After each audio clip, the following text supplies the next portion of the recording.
And so the big debate was continue to work on the phase charge cannon or update the spike drive to be able to leap past.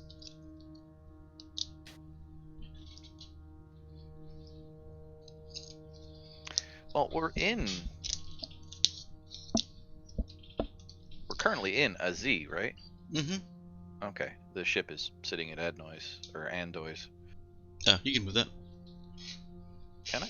Mm-hmm. I can't. Maybe I was thinking about on the planet. Ah. He doesn't know how to fly. You don't want a dude flying a ship. No, I probably don't.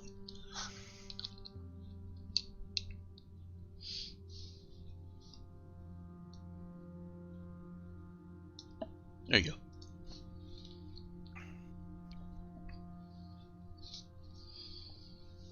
Yes, with a spike drive one level higher, you could jump past Zos and go straight to gun. Right. But we don't know anything about either of those systems, so that's a...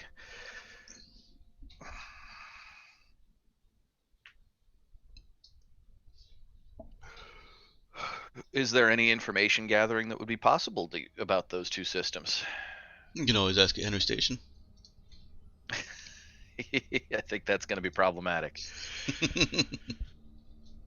Not for me, it isn't. So they don't have, like, wireless internet. Like, there is no in-system basic informational network. Like, you've got to be tied into the station or within, like, you know, a couple hundred yards of it. Well, sure. But to be within a couple hundred yards, you may as well just be on the station. Well, you yeah. at least have to be in the same region of space as a station. Mm-hmm. And that would put you on their sensor network. Mm-hmm.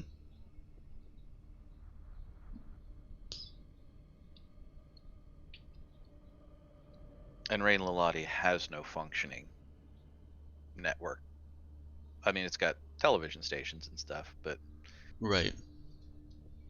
I don't remember. Have we been able to detect any communications between towers on Rain Lalati other than sort of the basic, Sure. ham radio screaming at each other stuff?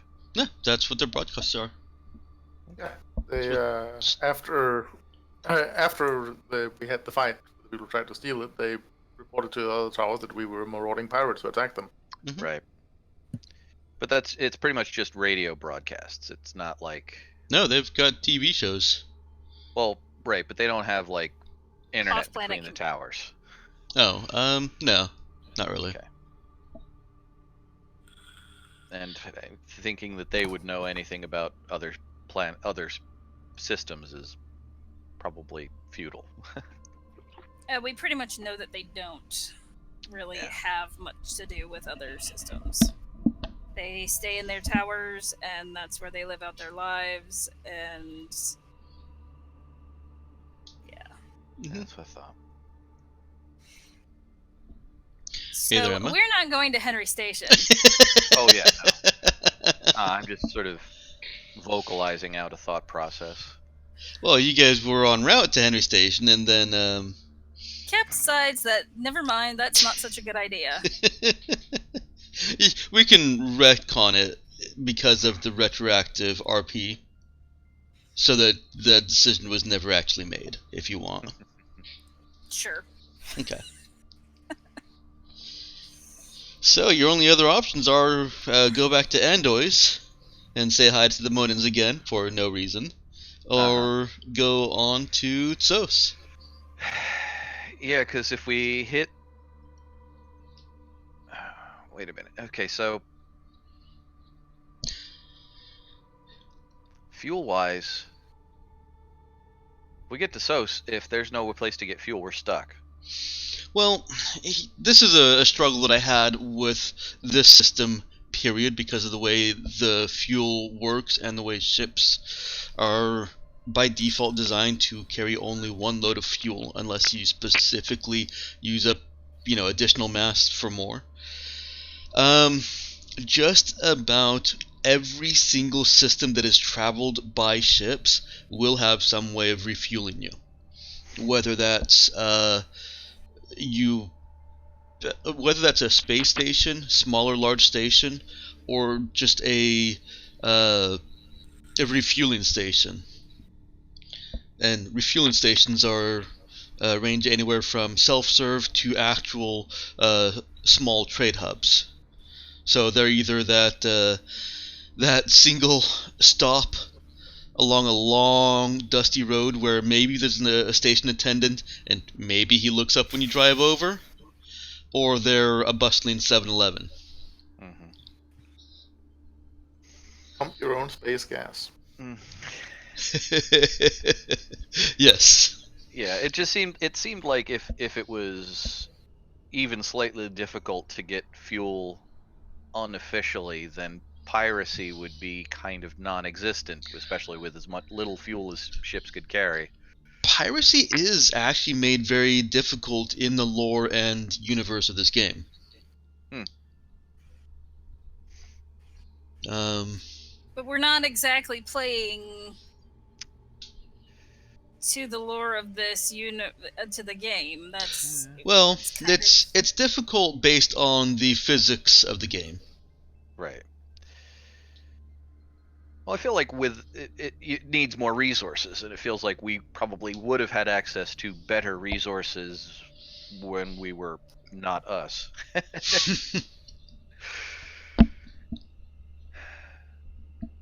Yeah, I can't remember the specifics of why he said that piracy is so difficult. They certainly exist, but oh, you know what? There's a crippling shortage of eye patches and peg legs, maybe? Probably don't need eye patches anymore. But I'm only thinking on one side of it. Piracy is difficult because of the constraints of travel through space. There's sometimes not enough ships to actually, pirate. And on the flip side, hunting down pirates is just as difficult because space is large, and even a little bit of damage to a ship can be more than some polities can really justify. So some of the smaller worlds that only have a few ships to defend themselves just leave pirates unchecked when they, fly into an asteroid belt or whatever. Right. And I'd have to imagine there's plenty of in-system pirates. They don't spike out, they just Yeah. Still, you think it'd be fairly easy if all spike drive if all ships come and leave from a specific point, then you just a matter of waiting. Mm-hmm. High risk, potentially high reward. Yeah, just sit there and wait. If a good target shows up, you pounce. If something scary shows up, you just ignore them. Yeah, but if you wait in those regular zones like that, then you've got something like in the core lore, you've got something like what are they called there? Terran Mandate, or some other space law enforcement agency coming by, and also in my lore, Galactic Mandate, as you have seen the Derringer already pass through. Mm-hmm. They're going to be coming into those same regions of space that you're looking to prey on. Right. You can mug people in a really bad neighborhood, but every now and then there might actually be a beat cop who walks by and goes, "Hey!" Well, in space, there's no reason for... I'm going to change your analogy. There's not much reason for ships to go into that bad neighborhood. You kind of have to be trying to mug somebody on the main thoroughfare of a fairly untraveled road. Mm-hmm. And just hope nobody comes by. Yeah. So, yeah, it's piracy is both difficult to make profitable and difficult to stop. There will be certain worlds where you're not going to see pirates because they have enough collective ships to make piracy a really bad idea. technically we're not really pirates. We're more yeah. marauders. Yeah, you guys were mercenaries, Well, and the whole Yeah. we're not armed, so we'd be pretty poor pirates right now. and this discussion sprang from how do you get fuel? Well, those refueling stations are left fairly unmolested, even by pirates, because I mean, You So need cheap, them. there's no point in stealing it. yeah. So you guys will every little refueling station is Casablanca. To be fair, in real life, very few people actually steal fuel. Hmm. yeah. Honestly, the penalties that come from stealing fuel are a lot worse sometimes Yeah. than the penalties for just taking the money out of the cash register. Oh yeah. But And aside from Mexico, the wholesale fuel theft is fairly uncommon. yeah. Also, And probably the made amount fairly of difficult. Yeah. Well, I mean, you could steal a tanker truck, but the criminal penalties for that are far higher than any kind of money you could make from trying to sell illegal gas. Like you'd have to need the tanker truck for your own fuel, and all that's really doing is saving you the money you might spend on it, but you'd still have to have your own gas station because you'd need some way to pump it out of the tanker truck, and yeah, So the logistics you get weird. guys should be able to refuel at any location you travel to. The only risk that you really face is if that station or system has a station that acts as its refueling point, you may have to go into the station. So there's risk. It's just not as high risk as I was thinking. No, the risk is in not knowing what's over there. You don't know what kind of fueling situation is at SOS or at any of these other planets or systems. Fuel scoops are the thing in the system. Fuel scoops are something you can install on a ship. Your ship did not have them. Right.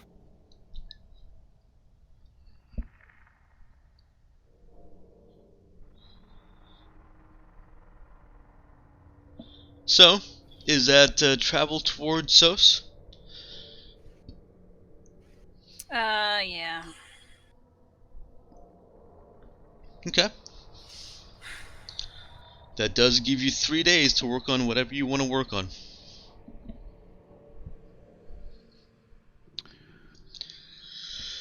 Well, dude would have checked with Cap to make sure. You want me to? Well, what do you want my priorities to be? I can keep on working on the getting the cannon up. We ain't got enough scrap to finish it, but we're close. Unless you want me to shift over to something else on the ship. Get us as close as possible. Unless, I mean, I'm willing to trust your judgment on this. If there's something that needs to be higher priority, I want you to do that. Well,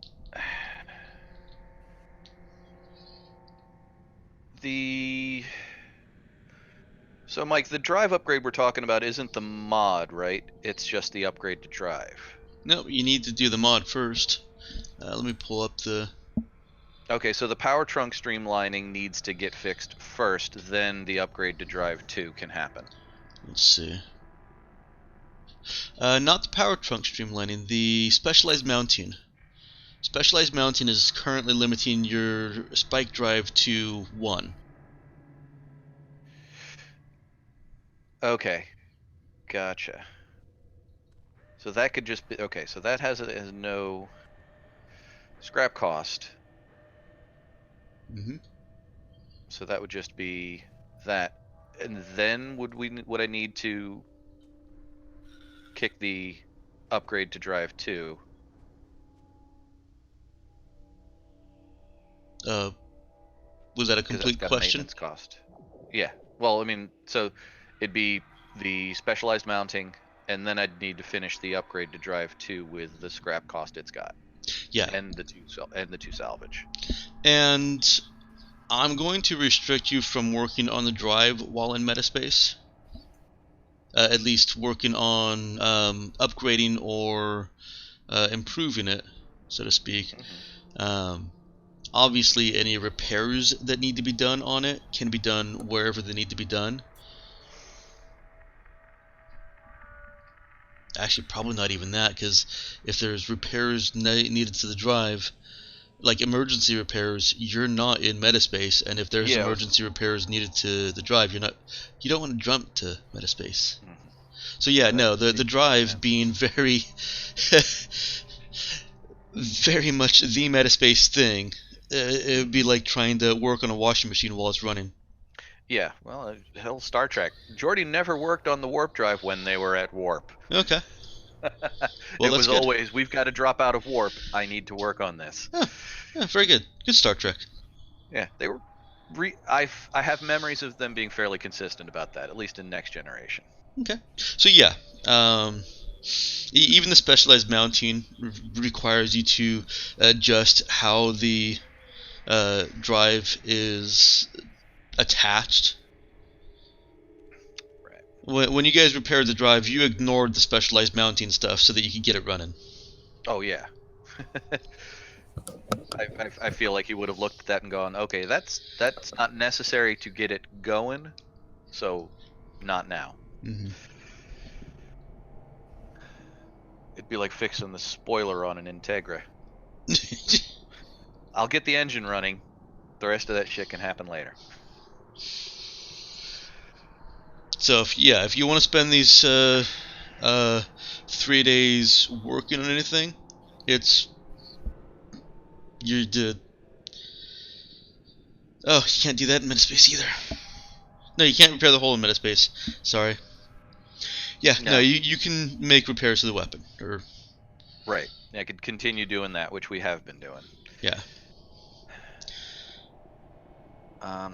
Some of the work on the weapons will need to be outside, but I haven't put a hard partition on how much needs to be inside and outside, and I'm not going to, because that's just too much record keeping for what it's worth. Yeah. But yeah, just make sure that some of it's outside or not in metaspace, and consider that dude has done a decent amount of the work from outside metaspace. Yeah. Alright, well, let me drop back into character for a second. Well, I mean, there's our choice, Cat. I can keep working on the gun, and giving it an eyeball, I'd say about a fifth of the way through it. We've got at least the specialized stuff that I would need to get that going. We'd still end up needing more scrap. Like, almost double again what we've gotten already. And I can get it going. Or, I'm looking at the ship specs, and I'm looking at some of the mods and whatnot. I could get us up to a bigger distance on the spike, and we've got the materials for it. It's just that would eat the materials to fix the gun. Having the ability to run away faster? I don't know about faster, is that what we're talking about? I don't know about faster, but farther. And it wouldn't really speed up an immediate escape, but it would give us the ability to get to systems. We'd be able to like bypass systems and get further down. Actually, Matt, let me interject. The first time this came up, I said no, it wouldn't be faster, and I was wrong. I think that may have stuck with you. The spike drive level is a factor in pretty much every speed going everywhere. It takes, I think, except for the amount of time it takes to get from one region to another, but even that, it's vague. So the 48 hours it takes to go from one region to another is divided by your spike drive. The 6 hours to get from one point of interest in a region of space to another point in the same region, I believe, is divided by your spike drive. The amount of time it takes to get from one star to another is divided by your spike drive. Does it speed up the time to get into metaspace? That half an hour to... It does not. Okay. So like oh shit, we're running from a ship right now wouldn't speed that up, although it would...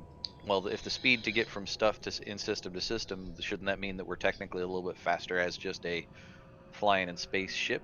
Yeah, it does. That's why I was so wrong when I was saying that it wouldn't help you in escaping from the Derringer. It totally Gotcha. does. Okay. It would put more distance between us and make it harder for them potentially to catch up. Yeah, more distance, and you're just going faster. The spike drive, I have to refigure them a little bit for this new information that I should have known already. It in addition to its primary function of creating that bubble for you to get into metaspace, the quality of it, the level of it, also provides more efficient motive power to the engines that you're using. Okay. That makes sense. We're talking thrust and all that kind of stuff, but getting the punch into metaspace is also calculations and a bunch of other stuff. So that probably, that shouldn't get affected by just how much faster you can go in space. Right. It shouldn't. So that's okay. And you could also say that it's a balancing act, although this leads down a terrible min-maxing path of if you're going faster, then you need more calculations, so it takes as much time to get into metaspace. And then some player in the back's like, what if we just stop? God damn it. I should say, there's always I'm looking at Nick. I'm looking at Jeremiah. Or that. But Jeremiah was never a dick about it. He would do dickish things, but he was smiling the entire time, and knowing that he expected me to say no. Always in character too, though. Yeah. He was the polite min-maxer. You couldn't hold it against him until he rolled those dice, and you were like, how does that... Okay. Yeah. Alright, so yeah, back in character, the spike drive does actually make you go faster too. It's just more efficient thrust to the engines. At some point, I may make you upgrade the engines or do something with the engines, because I don't know. It feels weird to say that the same actual engine mechanical work is making you go faster because you've got more efficient fuel going to them, but I'll probably just include that in what you're doing to upgrade the spike drive, because that's going to cost a lot going the entire way. Right. So yeah, I'll say that some of the spike drive upgrades will also be adjusting the engines to compensate. Alright. Well, we'd be faster. It'd be easier to run. It'd be easier to get from place to place. It'd certainly cut down on a lot of travel time. We'd still just be completely defenseless, and it would put us back at square one.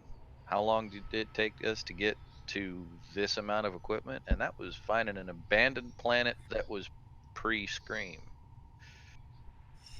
I mean, hell, what are the odds of that again?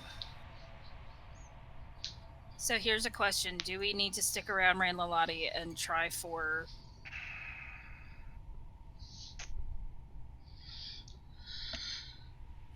I feel like we're pushing our luck. Oh, I know. Colleen, how many towers are left that we didn't hit? Well, it's kind of just that one. At least of the empty ones I've found.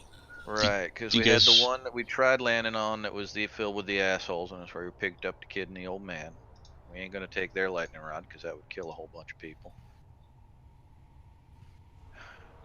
It's just getting into that last tower is going to be a rather large feat.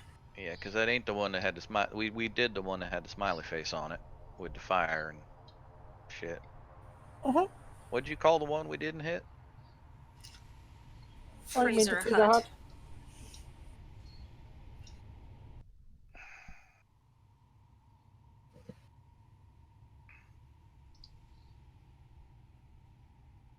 I mean, There you go, sir. we had good. I mean, we've spent a few days in here. I mean, it doesn't seem like they got a regular patrol system, but yeah, I mean, I'm with you, Cap. It's every day, every minute we're still here, we're pushing the possibility of somebody coming along and being like, "Hey." Didn't we chase you out of here once? I thought I told you kids to get off my lawn. I thought I told you kids that I want to arrest you. Yeah, technically, they Yeah, told us yeah. to surrender.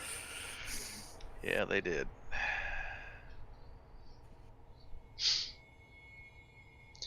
Now, Colleen knows that there are quite a lot more other towers on Rain Lilati that are active and fully energized. But the 4 that you see down there, 4 or 5? I feel like it was 5. 5 with asshole tower. 5 with Asshole Tower. The 4 others that you see down there were the towers that you were confident did not have people in them. Yeah, we're not jumping right back into our mass murderer persona. No.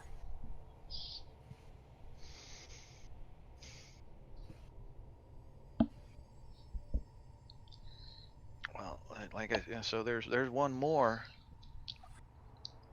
and I mean, it's pre-tech. It's just hard to get, but I mean, Well, nearly impossible Getting to in get. there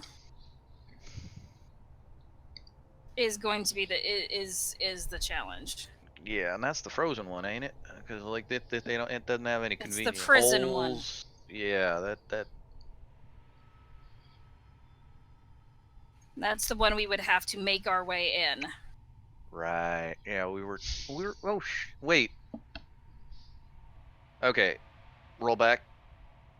We were going to. We were gonna leave that for later. We were going to go on to SOS. Mm-hmm. In the meantime, we were going to continue working on a portable airlock system. Yep.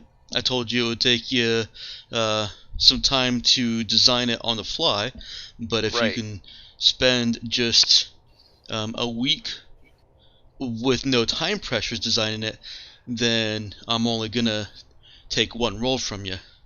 Right. So that was going to be we weren't going to sit here for a week doing it. We were going to use that week to travel over to SOS, do some stuff there, If we and can. and see how that works out. And if it all works out okay, be like, hey, we finished this airlock thing. Come back to Rain Lilati, hit the tower, and give that a shot. All right. I mean that sounds that I remember that thought process. Mm-hmm. And I didn't earlier, so my brain obviously wasn't completely up and running.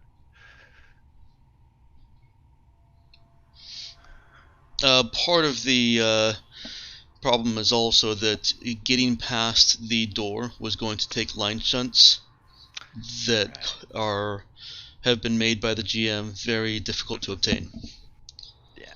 All right, I'll be back in a second at the bathroom.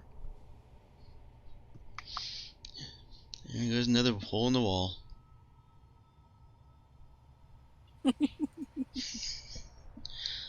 I don't know why he goes in there to hit the bathroom, but it's just a math thing. Ha ha ha. Hey, mute yourself. I haven't gone in yet. Just listening to you being a jerk.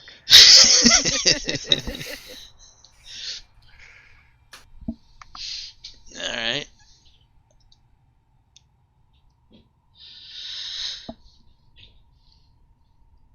So I'll take you back to the stellar map since you're still set on the course of going to SOS. Oh yeah. We're doing that. I need to log into there. Oh yeah, that would be helpful. A little. Sorry.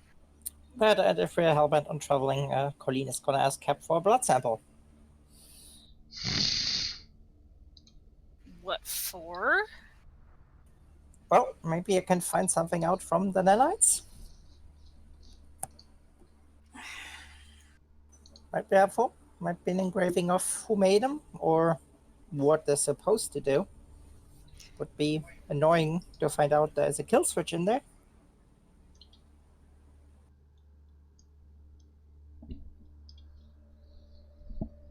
God, I hope there's not a kill switch.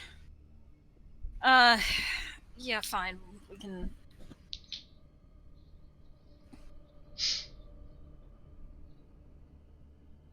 Just as long as you don't try going and reprogramming them. Well, didn't really plan on that. Not sure that can be done. But if it can be done, it would also be nice for you to know that.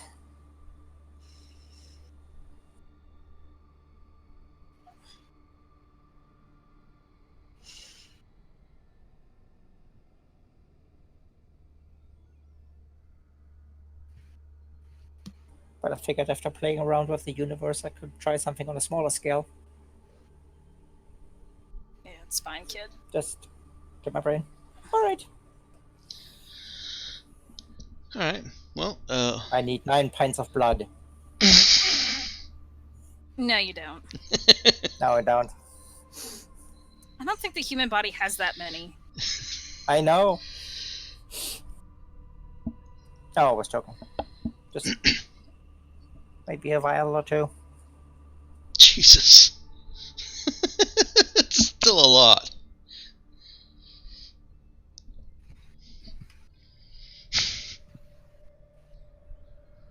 Alright. How much blood does Cap let Colleen take? 2 vials is not that much for testing. Depends on how big the vials are. I don't think vials have a standardized Normal size. Normal size lab blood, vial. yes, lab vial. Those are generally a standard size. Oh, the tubes? Yes, the tubes. Okay. Are those actually called vials? Yes. Mhm. Oh, wow. Okay. They look more like Right. tubes to me. That is Vials what, and tubes that is look what a very vial similar. is. Yes, a vial is a tube. That's silly. Okay. I already gave a pint this week. In real life, I donated blood this week. Yeah, I haven't done that in so long. I used to Also, go every time. I recommend a cure of leeches. They had the bloodmobile at work.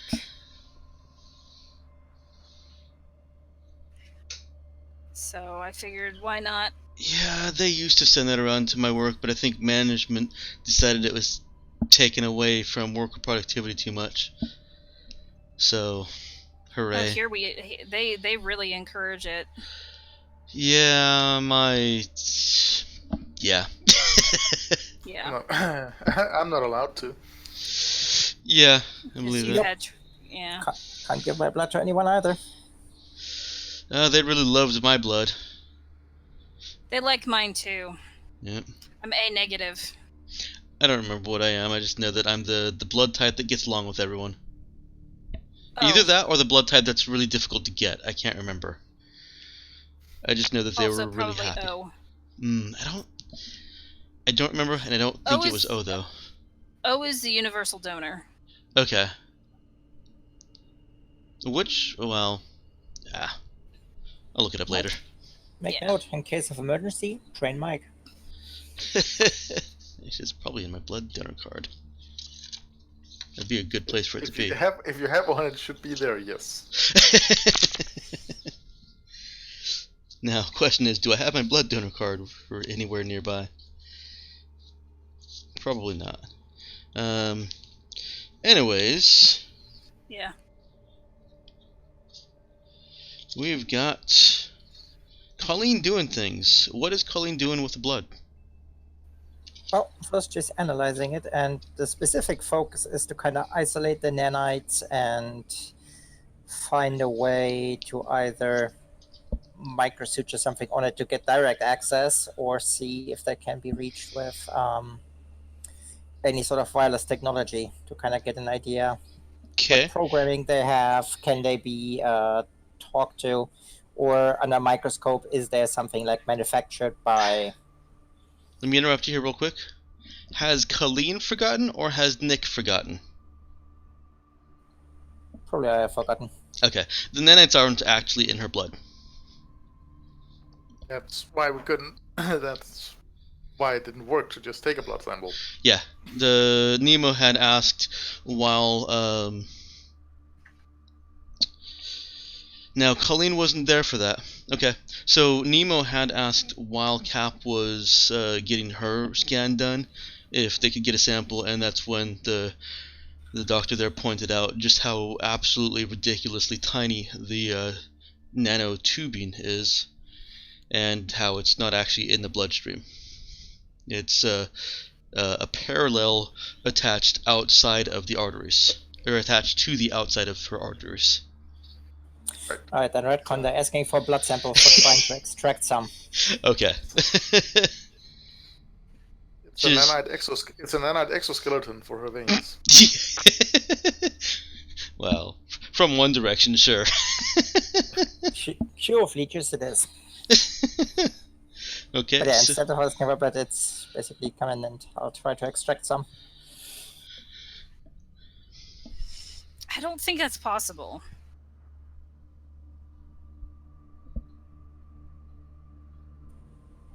Let me try.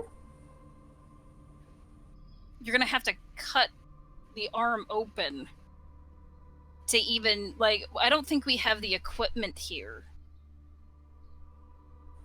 We have quite decent equipment. Mike?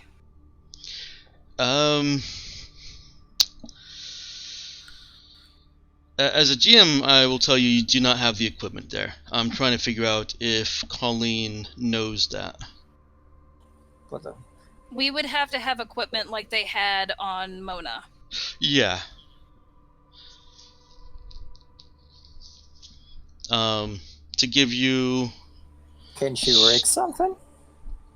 Just for the extraction? Let me actually pull up my file. I feel like we were told we had pretty much like a basic med deck with an auto dock, which is good for patching up and stuff like that, but couldn't do exploratory surgery and shit like that.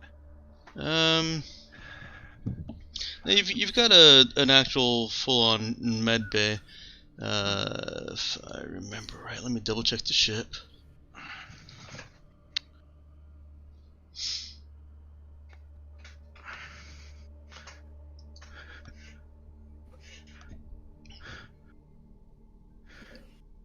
I'll check that in just a second. Oh, the only fitting is extra med bay beds.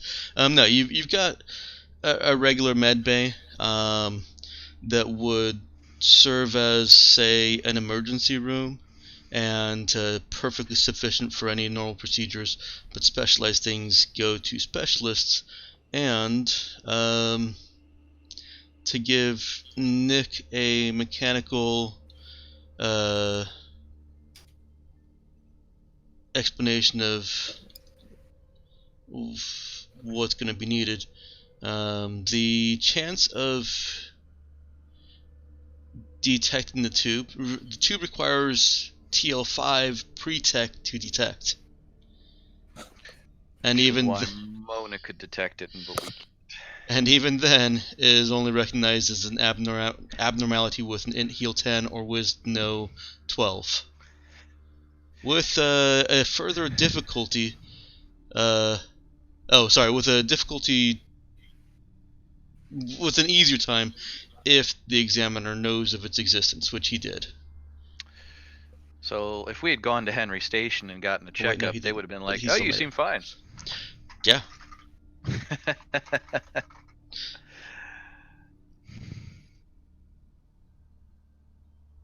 No, I misspoke. He did not know the existence. Detecting them through the scans was that check. That wasn't the, oh, we know it's here now. So, yeah. Nick, it is mechanically impossible with the equipment that you guys have. Colleen may not know that. In fact, probably doesn't. Actually, she would, seeing how she paid attention during, well, especially with the equipment they had there. She Okay. might necessarily think it's not possible. Okay. That's a fine justification also. Hey, there was a reason she was very specific about paying attention and wanting to be involved in the procedure. Alright, now she's going to table that, and she is still holding herself up in the med bay. Okay. Is she doing anything specific? Oh, yes. Okay. You're working with that deadly bacteria or whatever it is. Yes. Ah.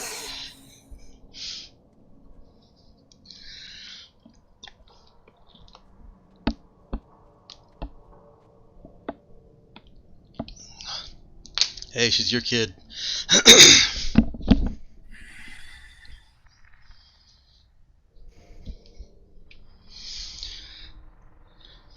Alright, now that we've got everyone back, Matt, what is going on during the 3 days to Tos?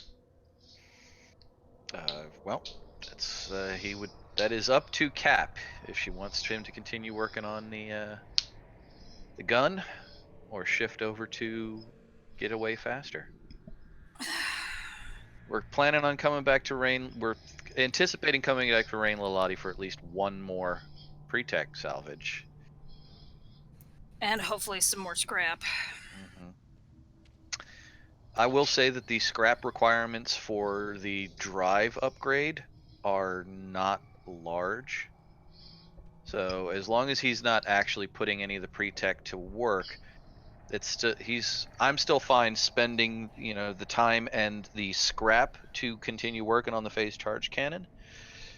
Because if we get to SOS and suddenly we're rolling in pre-tech salvage, which I doubt, then it would be very easy to shift over to the spike drive and still have scrap. So, might as well spend the scrap on the cannon. That's my thought.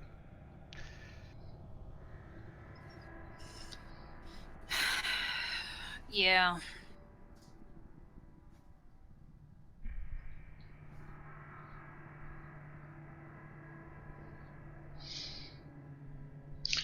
I'll also point out, you can't start putting the scrap towards the drive until you've got the specialized mounting repaired. Okay, so that works too. And for the drive work, since it is a functioning device right now, I would feel like all of the repair work needs to be done in one sitting. So that's a block of 4 days that you'll have to set aside. Which we don't have that much time to get to.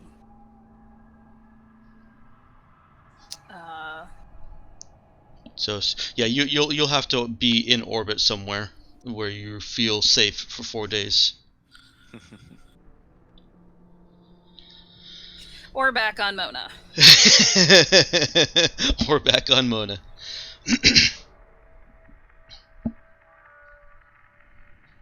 One of the two.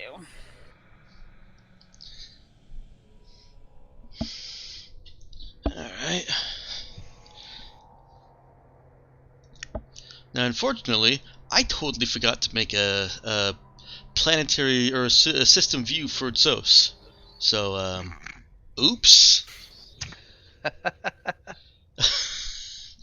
Like, I was literally sitting there before I had a few minutes left before going to bed, and I'm like, alright, what else do I need to do here? Yeah, I'll just go to bed, it's cool. Once again, you were wrong. Yeah, it happens more often than I would like. Especially as I get older. Can't even imagine how it feels for you, Matt.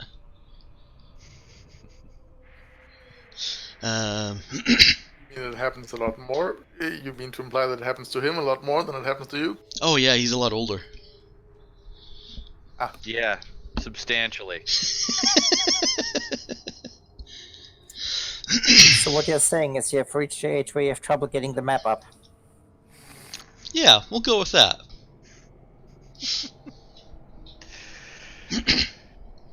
All right. Is Colleen okay with Dude continuing to work on the cannon for a couple of days? Instead of her drone. He did promise, but this is also a priority. Cap doesn't care if she's okay or not. Yeah, but Dude still asks her. I know. Well, the difference is the drone we could get done. How many days would it take for the drone? The gun drone that you want? Believe with your guys' collective skills, 3.5. And because I remember we did all the math on the cost of it and everything. Yeah, and I had you roll to determine whether it was going to be 3 or 4 days.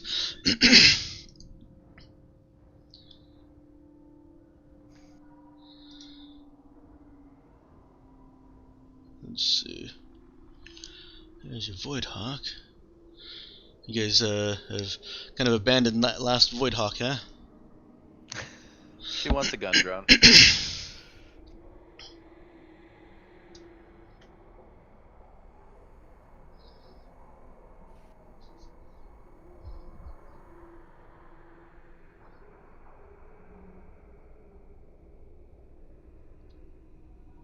Well, I don't see it in the player tasks or notes. I'm going to go with 4 days.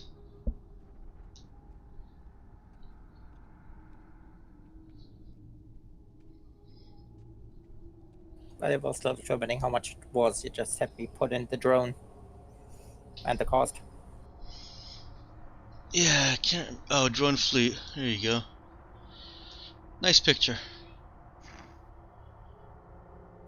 I thought so. What? Alright. Oh, I didn't realize that was accessible to everybody.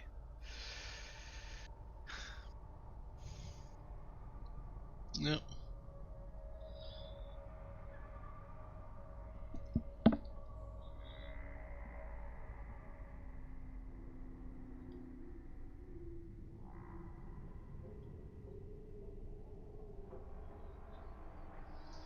Now, is that a 0S or OS?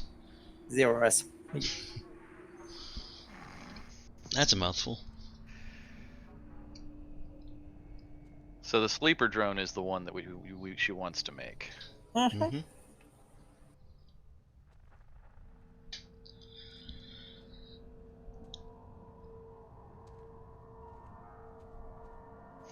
It ain't gonna look that pretty.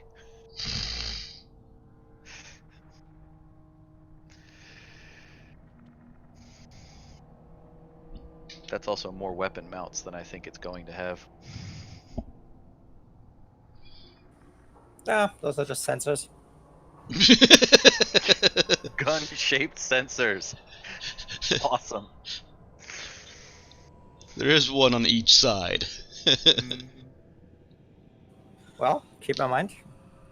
Chemical detectors, environmental detectors, radiation detectors. Uh-huh. Maybe one of those is the extended flight fitting. The one on the left is the observation suite.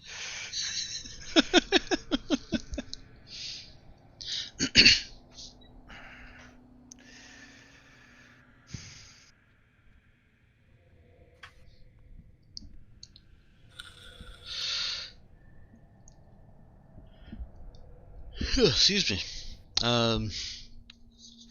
So yeah, the drone is going to take 4 days to build.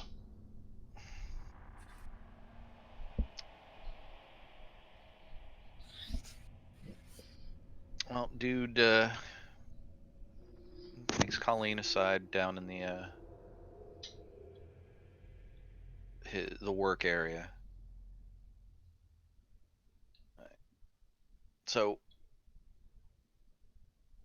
I've got tasks that I've got given to me by Cap. I need to make sure that those get taken care of. So I'm going to have to spend a couple of days working more on the cannon. I'm not forgetting my promise to you to work on that drone you want. I'm just saying, need to push the start date back a couple of days. Okay. Now I'm okay. You can keep on bugging me and reminding me about it. Just to satisfy yourself. Go get work done. His inbox goes up by 1. Dude looks down at his comm thing. All right. Now, I'll certainly appreciate any help you want to give me on working on the cannon, but if you want to keep working on your own stuff, I'll be all right. Well, I mean, call me if there's something really tricky that comes up, I guess. I'll do that. Most of this stuff is heavy lifting, but if I run into any of the more complicated electronics, I'll let you know. Okay, that works. All right.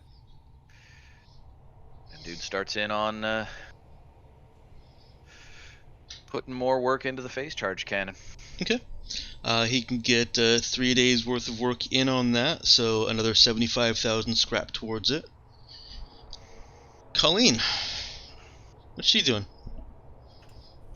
Analyzing the biosamples. Okay. And her heal skill is heal 0? Mm-hmm. Okay. Alright, let's go ahead and give me a roll on that. Int heal.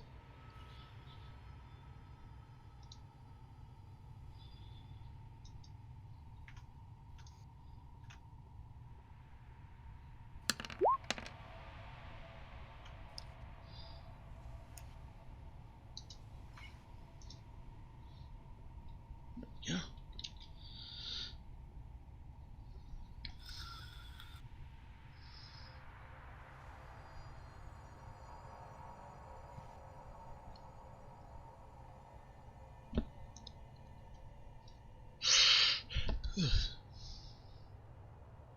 I was still up too late.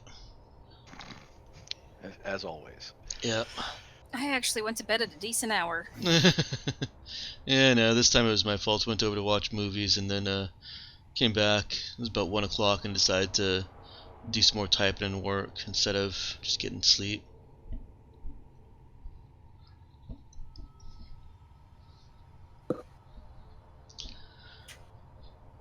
Okay. More advanced medical knowledge would certainly improve the information and results that she gets from analyzing things, but she is able to confirm that it is not a proper zombie virus. It is not transmitted by bites or scratches, unless unless it also happens to be in the air, in which case it's transmitted by bites or scratches that puncture the vac suit.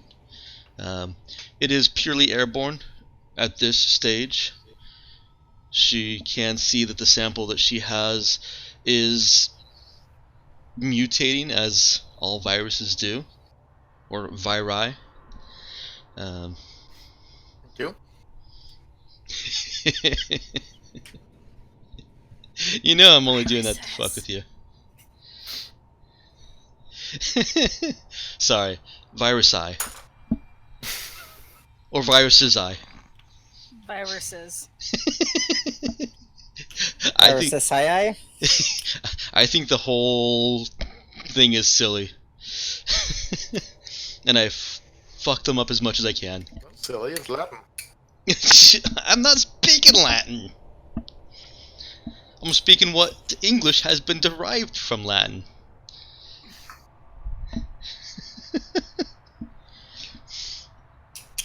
Otherwise, we wouldn't have such fantastic words like lol. Which is not a word. No, check the dictionary. I think it has been officially added.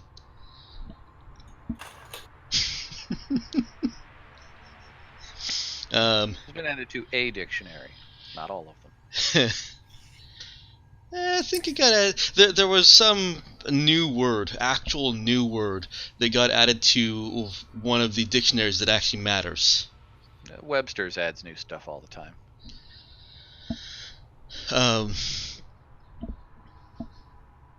It has the potential to mutate, to continue its existence into something that's even more virulent. But to be perfectly honest, the transmission through air might just be the best, most highly evolved form of transmission already. Can she find out if it's just a mutated strain of something common, or are there any markers indicating this might have been manufactured? Her medical knowledge is not sufficient to get that kind of information right now. Okay. Can you theorize if there's anything like an antivirus? Or if there's anything that would cure it, as in you could pop some antibiotics? Yeah. Go ahead and is she working on that the entire 3-day trip? Yeah. Okay. Go ahead and on your player notes, mark that she's got 3 days of work towards an antivirus.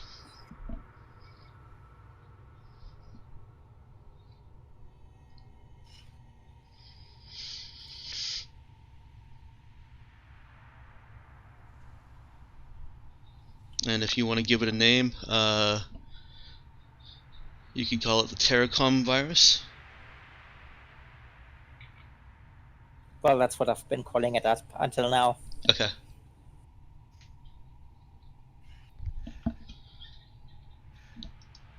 And of course, if she releases this information, she can call it whatever she wants.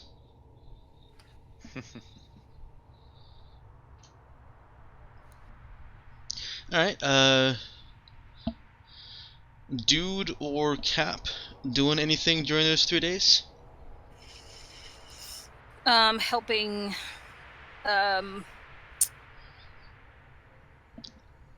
Clark pilot the ship through metaspace so he can sleep. Okay. I see that as part of her duties. Okay. Clark is an NPC now. He'll sleep when we tell him to sleep.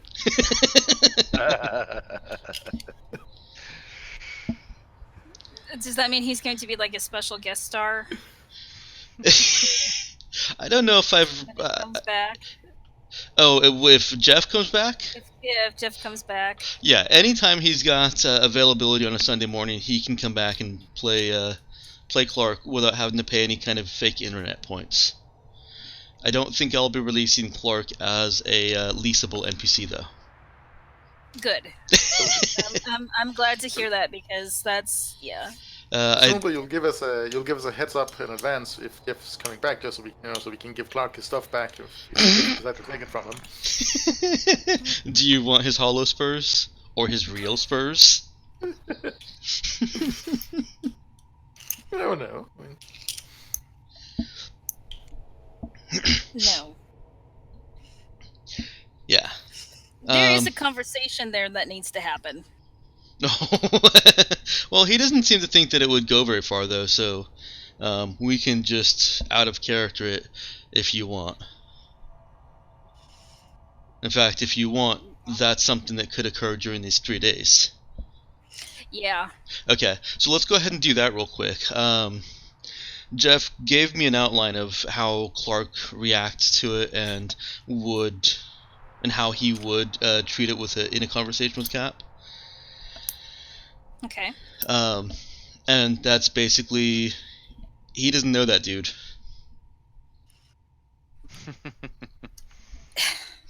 Well, yeah. Well, kind of like We don't know us either.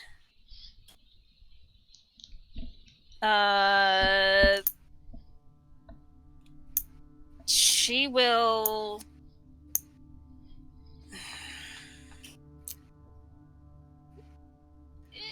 not necessarily react well, but she's also not gonna boot him off the ship either, because I mean he got us out of there before, and if he were still working with them, then she doesn't think he would have done something to sabotage them getting away, which he very well could have done. Yeah, he could have just flown slower. Yeah. So. Yeah, like, I think Clark would point out that he's in the same situation as you, Portia, or Cap, in that there's somebody out there with his face doing things that he doesn't really know, or having done things that he doesn't have any recollection of. Doesn't even really know who that person is aside from what other people have told him. And we're all in that same boat. Mm-hmm. Yeah, Clark's reaction seems to be, I don't know that person. That's not me. What you see in front of you right here is me.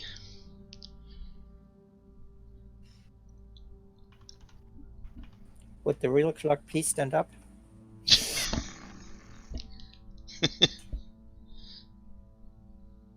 Alright, virus has been named.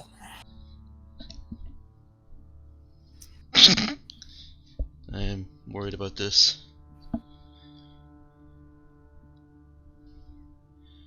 Where are you putting it, Nick?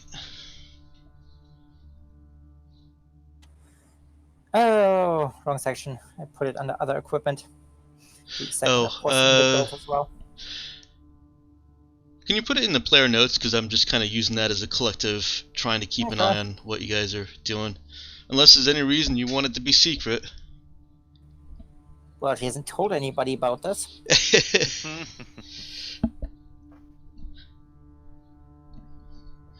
It's alright, I don't think she necessarily always does tell people. But yeah, it's people sleep better that way. Probably. Is that sufficient, Em? Yeah, we're fine. Yeah, I know it's not quite a full RP engagement there, but yeah, it's fine. I know that Jeff himself was thinking that it wouldn't be a very lengthy conversation in character. No, I think we're good. Okay. Alright. Cap helps with the piloting. Nemo? Well, if dude needs help working on that cannon, he can do that, I suppose. Okay. Nemo can appreciate the heavy lift and help. Help him work on the cannon.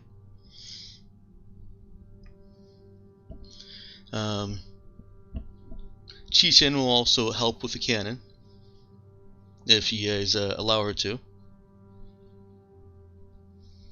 Yeah. Okay. Cap won't object to that. Alright.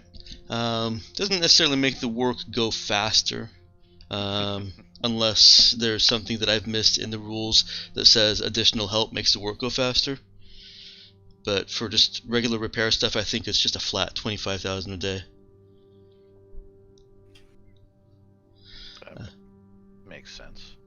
Yeah, the extra help is basically just making it kind of making it more relaxed and easier for y'all. so it's not quite as stressful and straining. Right. Even though this ship can be flown effectively with only a few people doing all the maintenance and the repairs and the actual heavy stuff that you guys are doing, it should have more people, and so this is just compensating for that. Otherwise, you'd have little candy wrappers all over the place from Colleen, probably. I don't actually know if she just drops her candy wrappers. The empty mayonnaise packets. Thank you. God! Oh. So a constant reminder of what she does. I didn't even do that, and I love mayonnaise. Obviously not enough. Alright. You guys mark down all the work that you've done, and go ahead and make sure that you save that. There we go. I said Colleen's secrets. Okay.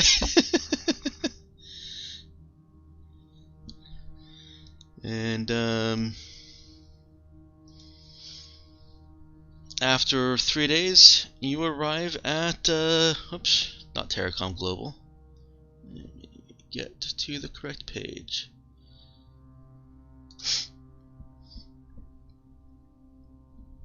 At SOS.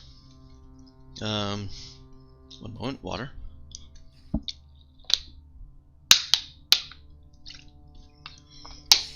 So if we're right at the edge of a system,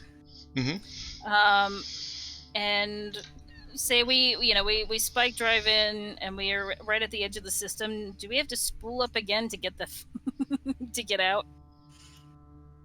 How do you mean? Like if you find somebody or somebody finds you? Somebody finds us and we're right at the edge of the system. You do have to spool back up. It's not so much getting to the edge of the system as far as the spike drill goes. It's getting into metaspace from the edge of the system. So we can't just flip a UE and bug out? No, and once you started to come down from metaspace, you actually need to fully come down. Based on the way the lore is written, there really probably should be some kind of a recharge period, because the reason you're limited in how far you can go is how long that spike drive can protect you. And if you just spent 6 days traveling through metaspace, it seems like it should take some time to recover so that you can spend another 6 days in metaspace. But perhaps the writer intended it as simply a purge of all the buildup that you can do once you as you're leaving metaspace. You're purging the buildup back into metaspace, hopefully harmlessly, and that's what allows you to just spool back up and get straight back into metaspace. But mechanically, no, you have to come all the way out of metaspace at the edge of the system, and if you don't like what you see, you got to go back all the way back into metaspace.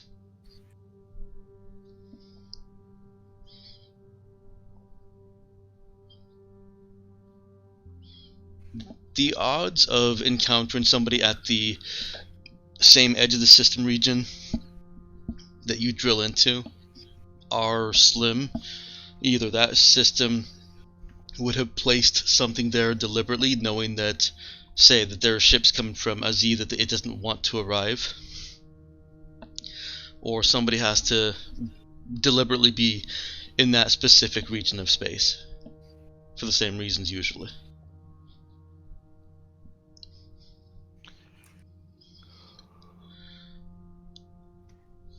However, as you are spooling down, you can prepare to engage the inertial dampers if you want, and you do not see anything in the region of space that you come into.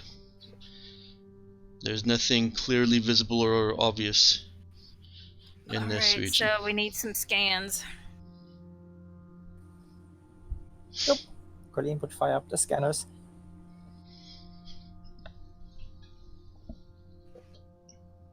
Alright. Are you engaging the inertial dampers?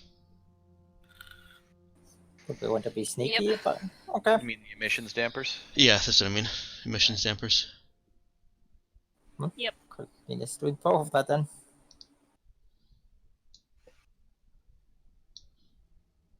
Hiding and detection. Hooray! Okay. Colin wants to go ahead and roll her scan. And hide. And hide. Mm-hmm.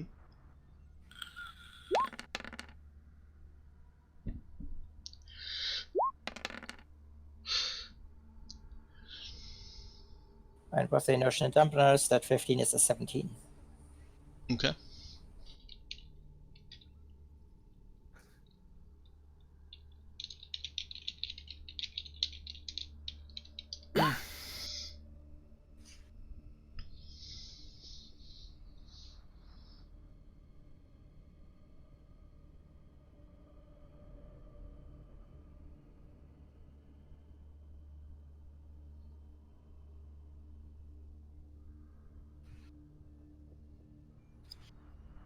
Okay. You don't detect any ship scanning you, or any entity scanning you, and you do not detect any other ships. What you do get is you start receiving a system-wide broadcast. Systems. It's just a loop. Nemo gets this also. There's a solar beacon that's directing spacefarers to a refueling station orbiting the sun, and worms of extreme heat on the planet Sos Prime, but welcomes tourists, artists, philosophers, and connoisseurs to visit culture, to personally witness the splendor and majesty of the zoo. Wait, they're inviting connoisseurs to visit the zoo? Tsoo. Tsoo. Oh! And yes, I know that will trigger some memories, but that is literally the random planet name that was rolled. The TSOS So was it's what not was full rolled. Of, it's not full of Vietnamese gangsters with magic tattoos? No. Is it a general planet? And really fucking annoying sorcerers in stupid hats? There is no claim. Yeah, there is no claim of ownership on the planet. So we just tuned into the system and got the Visit Scenic Jamaica commercial. Yeah, pretty much. Well, she's putting it up on the screen for the captain. No, it's not a video. This is Well, even if just it's audio. Yeah, this is just audio. So But yeah, would it's be just a looped intro. would be an interesting kind of zoo that invited connoisseurs to visit.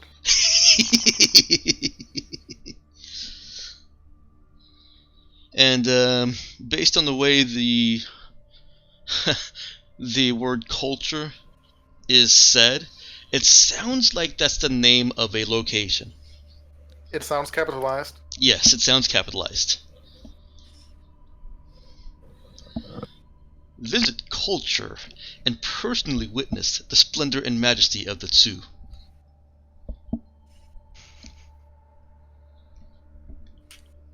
Glad I got some fancy pants clothes from Mona.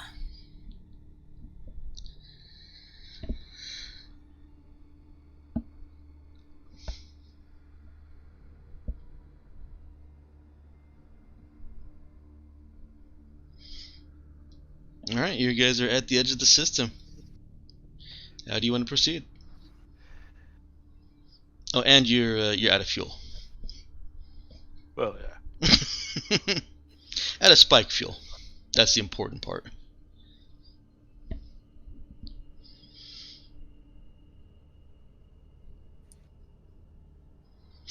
Well, where do we want to go first?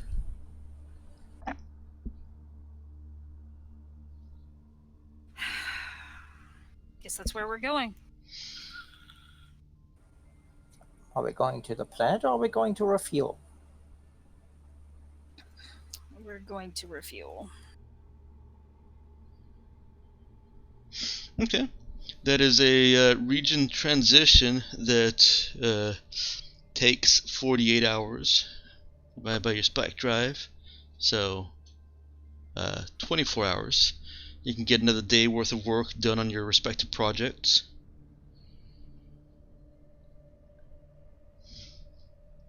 And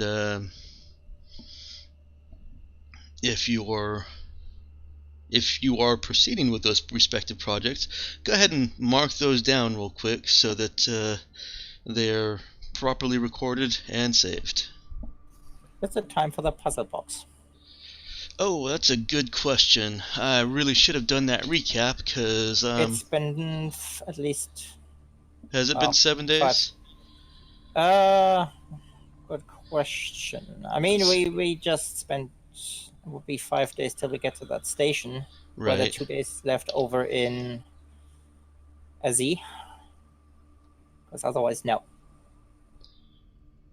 Pure transit time plus time spent towards refueling comes to 5 days. I actually started tracking it. Your next roll is on November 11th, and session 19, not your last session,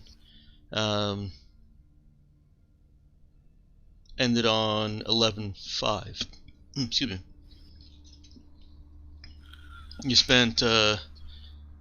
didn't spend any more time after that on Mona. Traveled to what's its face?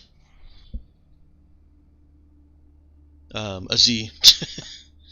Rain Laladi? Yeah. And that at least would have been too... Oh.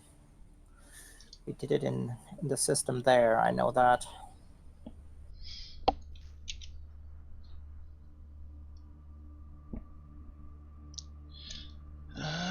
Actually, it would have been 7 days, because the last time we puzzled was in orbit over Rain Laladi.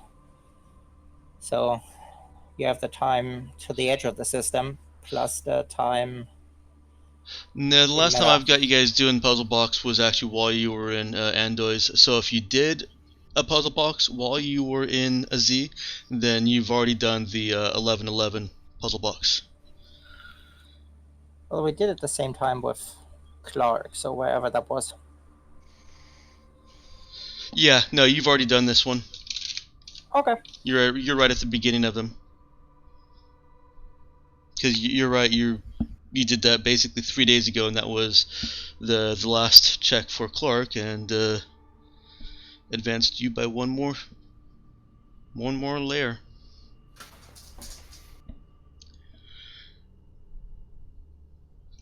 You guys you already marked down your projects? Yes. Now it's 5 days of whatever. Only Yeah, 4 days. It only takes 24 hours to get to the refueling station. Even with the dampness on? You're right. So you've got 2 days on your respective projects. So you're I at figured 5 that's days. why you said 48. No, I totally forgot that the dampers were times 2. Yeah, totally forgot that. You could have gotten away with it if you care about time. Well, if Cap wants to keep working on it, he'd put those 2 days more towards the phase charge cannon. Okay. So would that be another 50k? Have you already marked down the 1 day that I said? There was the 3 days. Okay, so yes, it would be another 50k. Yeah. Don't forget to deduct the scrap. That's why I've been Cool. marking it in and out. You may as well both mark another couple days or prepare to mark another 2 days, because you get to the refueling station, it's automated, you put in credits, you get fuel. There's a VI attendant that's basically just there to greet you, give you instructions, and it's not even designed to look like a person.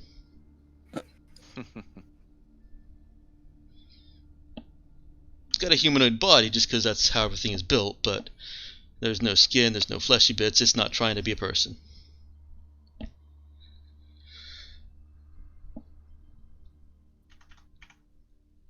You are full of fuel. Just mark off that that 1,000 credits.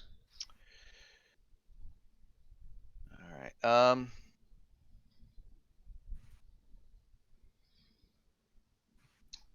At that point, dude's gonna kind of mosey his way up to the bridge. Probably, covered in ship grease, flakes of metal, bits of paint. Um, well, Cap, almost halfway done with the heavy lift and repairs on that one cannon. But I'll tell you, that's where we used up almost all of the usable scrap that we've been able to get so far. Well, we knew that was gonna. Yeah. Sorry. We ain't out, but I could put out of character numerically. We're sitting at 66,000 scrap left, and that puts us at 225,000 towards the 500,000 that the phase charge cannon is going to cost eventually. So expensive. Uh-huh. Who made it so expensive? This thing better shred ships. Wait, so he dipped into the emergency supply we were going to keep around to fix the spike drive if it breaks?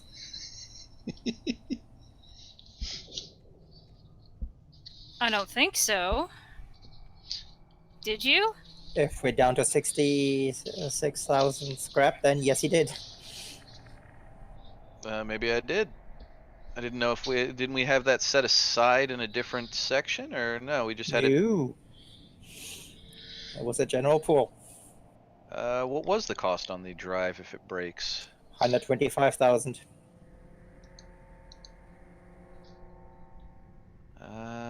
We would have been below that before. Well, even just with the 3 days in, that was.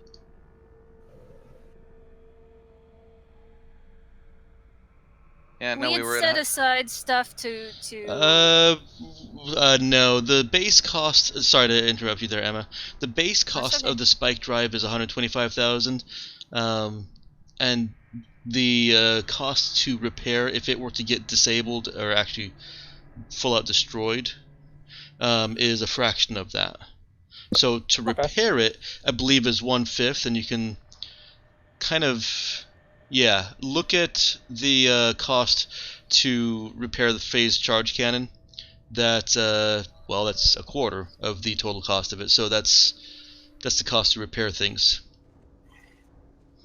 You'd only need a quarter of 125,000 to repair it if your spike drive got disabled, not destroyed. If it gets destroyed, you're kind of fucked. 6,000. Yeah.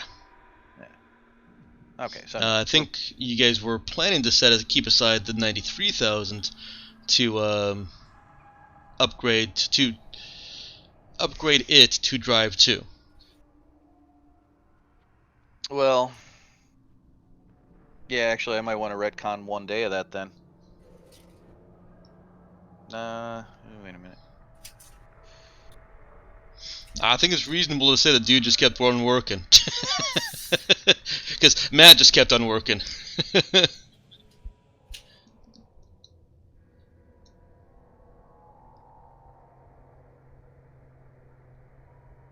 Yeah, no, those last 2 days would have put us below the 93 to upgrade to drive 2.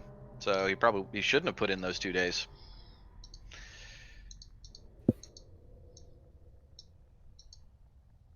He might have. Maybe he was in the zone. Well, Colleen, I feel like Colleen might have been checking in, and if Colleen was keeping an eye on, Colleen was pretty occupied. Colleen was totally not. Colleen was basically invisible.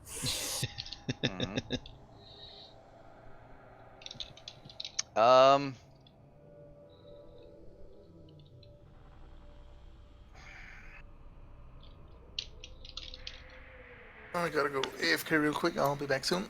Okay.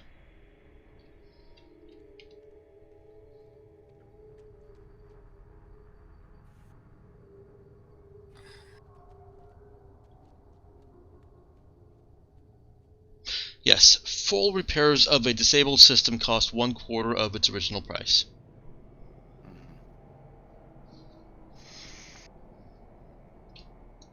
So what it be, Matt? Was he in the zone and just kind of kept on trucking? That's what I'm trying to.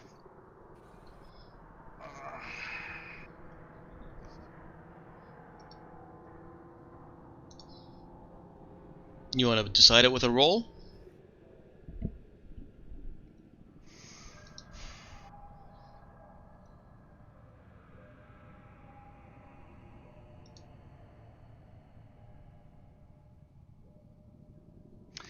No, I'm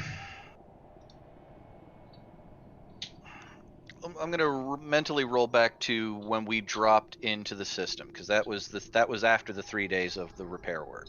Mm-hmm. Um,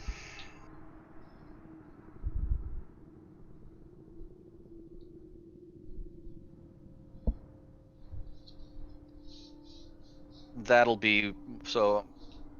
That'll be when dude would have come back into the cap, because that would put us back at. So here, let me edit those back down. So Let's not spend too much time on this, Matt.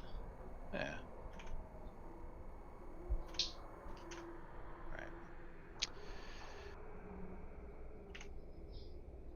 So when we drop back into the system, that would leave us at 116,000 scrap left. So dude would have come back up to the bridge when we dropped in. So we're a chunk of the way towards getting that cannon fixed, but if I put any more into this, we're committed to getting the cannon fixed and not doing the spike drive upgrade. What do you think the odds of our finding scrap in this system? Well, I'm sure that they have to do some trading. Well, I mean, there's an announcement saying come on down, so might be people here. You hope there's inhabitants. Okay, I'm back. Welcome back. Note that I remember to Sounds mute like myself they're this time. Thank you.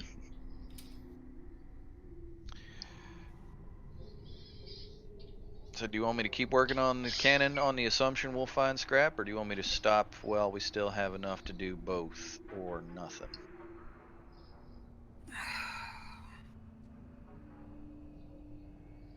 Does it mean that we run the risk of not getting our ship repaired? Well, I mean, we're gonna need more scrap than we got to get the cannon working anyway.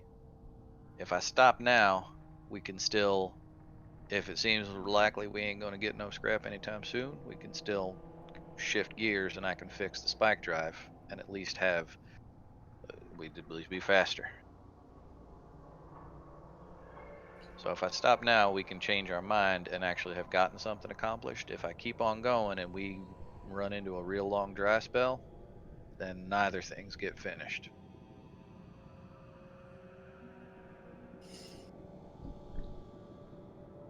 But then we also don't run the risk of not having. Yeah. I mean, we got to keep a chunk around in case of actual emergency repairs and patching up the ship and whatnot. If I stop now, we got a good buffer. Enough for emergencies and enough to, change tack. All right, I would prefer keeping enough on hand that if we have an emergency, then we're not shit out of luck. Cat, we've been shit out of luck for long More as shit I've out of been. luck than we already are. All right. All right, yeah, I got you. All right, well, So I'll clean her up down there and finish the last couple of fittings.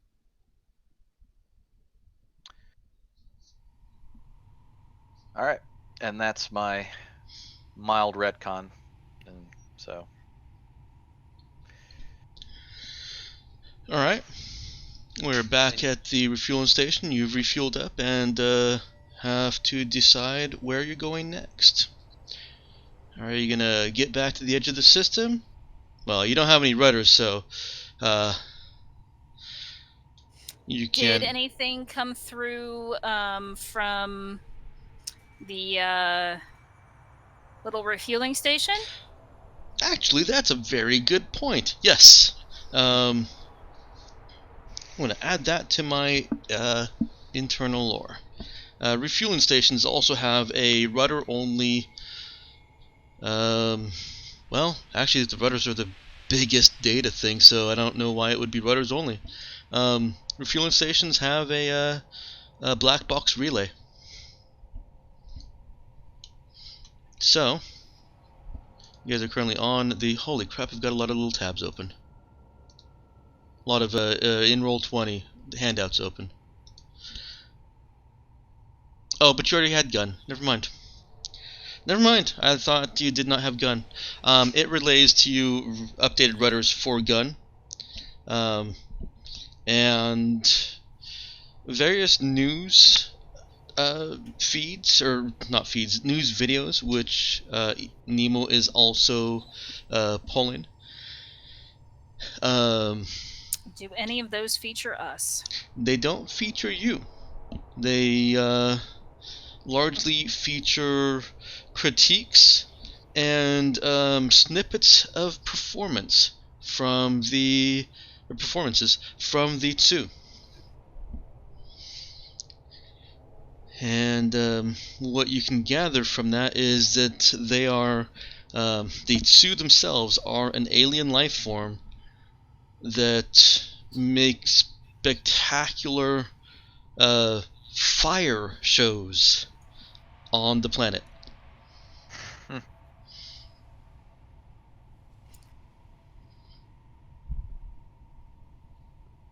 They seem to dance and bend the fire in with enough art that there are actually a lot of news and entertainment coverage of them. Are they sapient? Nemo has time to scour through the articles and the videos, and there are some few scholarly discussions on them, and they appear to be sapient, yes.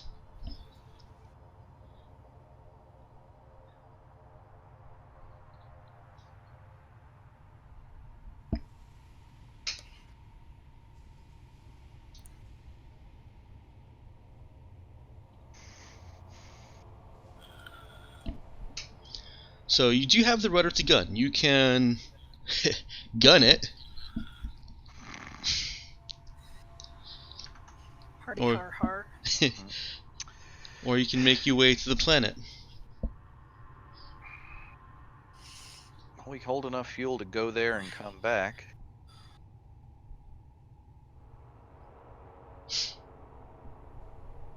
You do.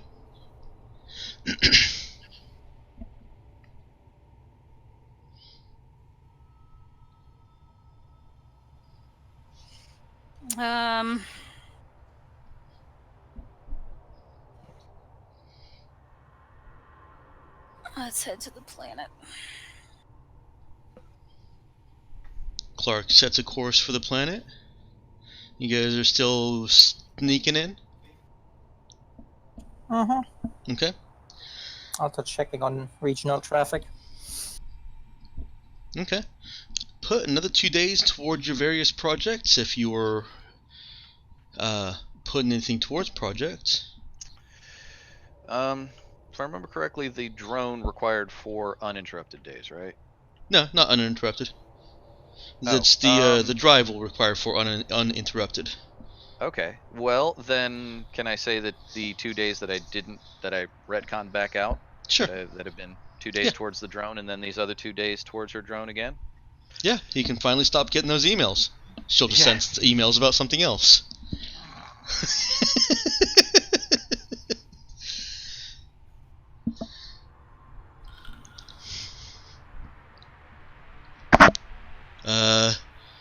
Colleen has a functional gun drone.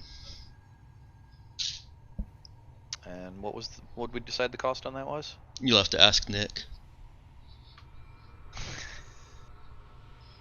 I'm not paying attention to you guys. And wrote it down somewhere. Yeah, it's on your drone fleet. You can actually get to the drone fleet and add it up, Matt.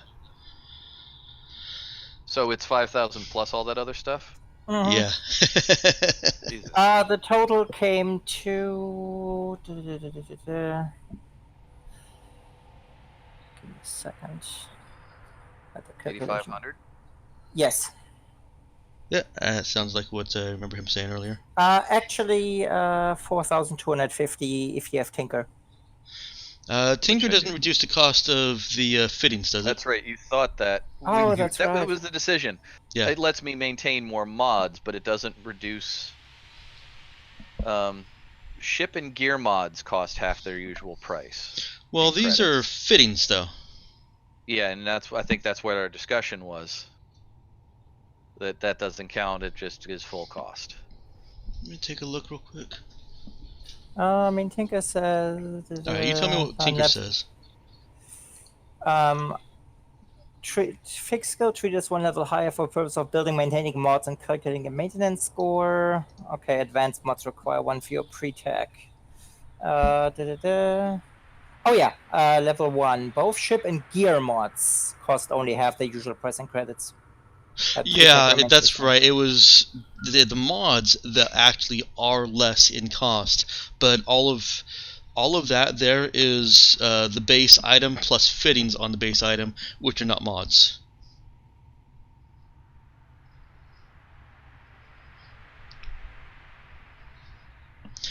Which is a benefit because it means they don't have to be maintained. Mm-hmm. It just costs more. And don't gain the cost reduction benefit of Tinker. And then I've got the creative, which is your homebrew that lets me maintain jury-rigged stuff, but this isn't going to be a jury-rigged drone. That's right. Alright, 8,500 it is then. So 8,500? Mm-hmm. Alright. Well, did you double that, Nick? It's written yes. It's written weirdly, but it's got one paragraph. Yes, I doubled everything for normal. Perfect. Because that's why I wanted to look at my notes, because I had the original price and then the double price. Okay, cool.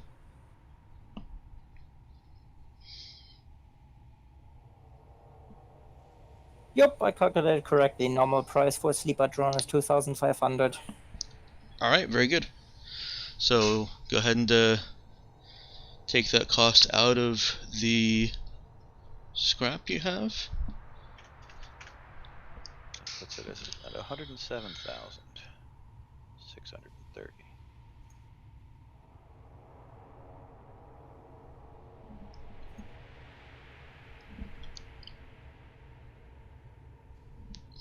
Yeah, it's also weird.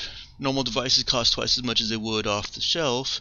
They cannot be built with scrap or salvaged parts unless the GM decides the salvage is perfectly suited for this use. What?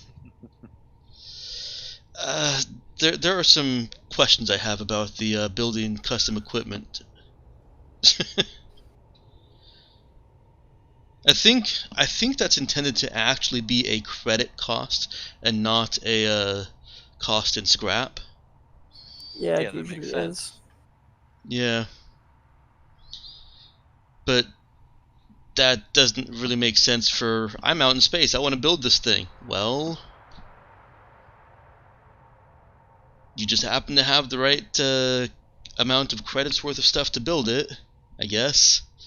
is the same thing as saying, you've got all this scrap, you can find something in it that works. So I'm just going to leave it like that. That you can, as long as you maintain a large enough stockpile of scrap, you can just use that scrap as the double the normal cost worth of credits of stuff to build things. I'll write that down at some point. Anyways, important thing now is you've got a drone with a submachine gun attached to it.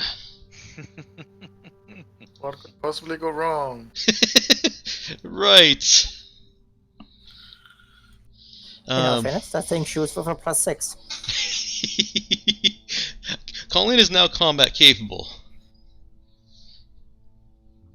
with her drone.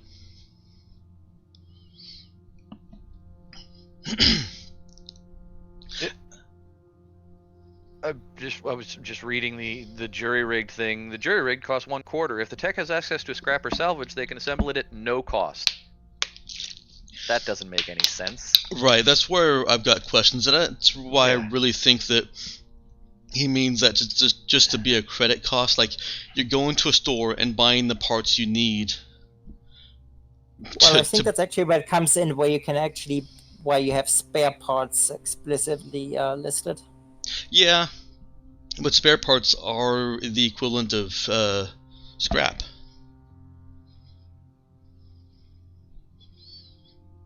Yeah, his game economy is not perfectly balanced. The economy is very, very much more realistic.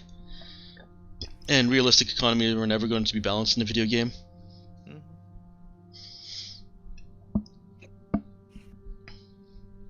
It just gets a little confusing. I'd rather just use scrap equivalent for all of that. I think you put in spare parts because it's explicitly TL4 components and repair. Maybe he means scrap and miscellaneous salvage to just be like, you've got a spaceship that you've just salvaged. They're not spare parts necessarily, but you've got things you can get from it. I'd much rather just make that a resource. And I have. As you approach Sos, you immediately begin picking up other ships. They're, just one at first pops up on your sensors, and then another, and there are about half a dozen ships that have just popped up on your sensors as you're approaching, and as you arrive. Are any of them? In the region. Can we tell if any of them are? Military ships? Yeah. Technically, by the mechanics, you don't actually see any of them until you arrive in the region of space. But that's a turn-based system. Your sensors are working on getting more information, and probably also your comms officer is working on getting as much information as she can, as quickly as she can. Yep. But you don't have that just yet. You just know that there are several ships. You're seeing heat signatures and other identifying information, other observational information, not identifying information. Okay. You arrive in the region of space, and let's just get one real quick program roll from your comms officer.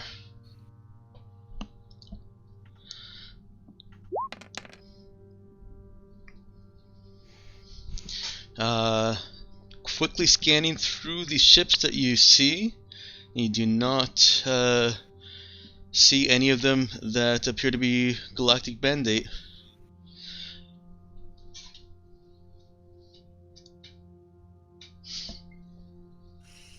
Well, that's good. Yep, looks like our friends went elsewhere.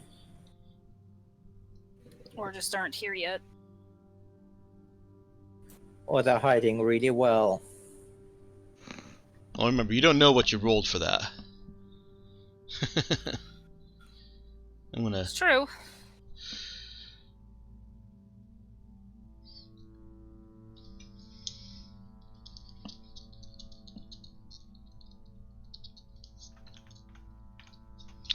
Based Hey, on just because I can't detect them doesn't mean they're not there. Pretty much.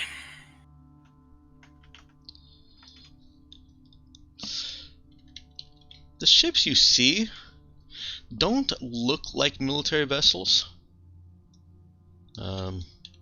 and their names certainly don't represent military vessels.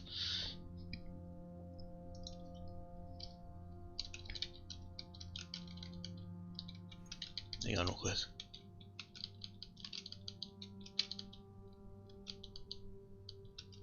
Of course, the name doesn't really tell you all that much. Can we pick up any transmissions like the ones we got from Renilati from the Derringer? Warning about warning people to be on the lookout for us, basically. Yeah, no, they're Nemo is immediately picking up the news and can filter through it quicker than the ship makes it available to you.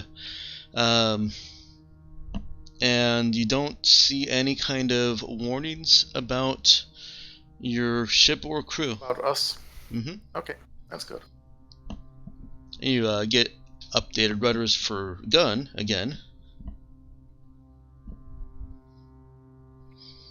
I'm not picking up any messages about us being specifically wanted here.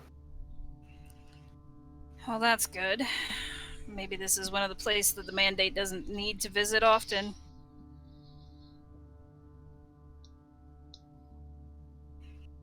Maybe they just don't lack culture. Always a possibility. Every time they hear culture, they grab their gun.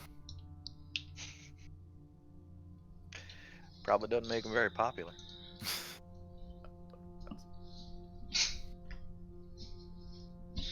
And being in the region of space with the planet Sos, or Sos Prime, you are getting more advertisements about the tourism and the shows. It's, well, I'd use a reference that none of you'd get, but yes, that's what you get.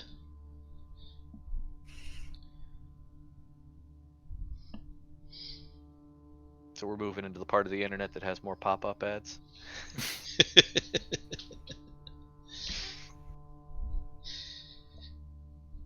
Yeah, all those little videos that just are automatically playing. Mm-hmm.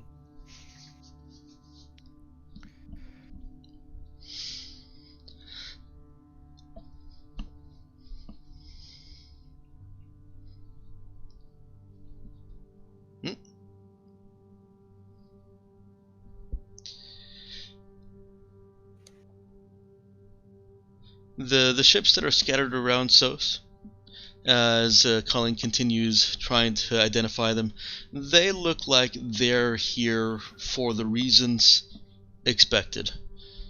There's a passenger ship, some cargo ships, research, and one gunship that you can see, but it's not labeled Galactic Mandate. She would like to analyze the scans about the gunship.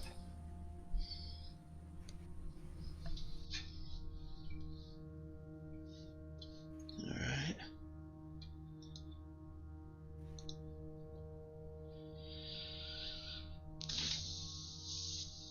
One moment, please.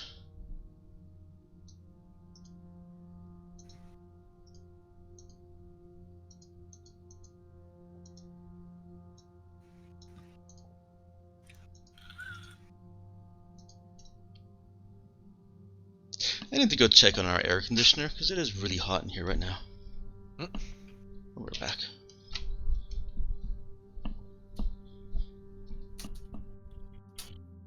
It's just me. It finally stopped being murderously hot here. Shit.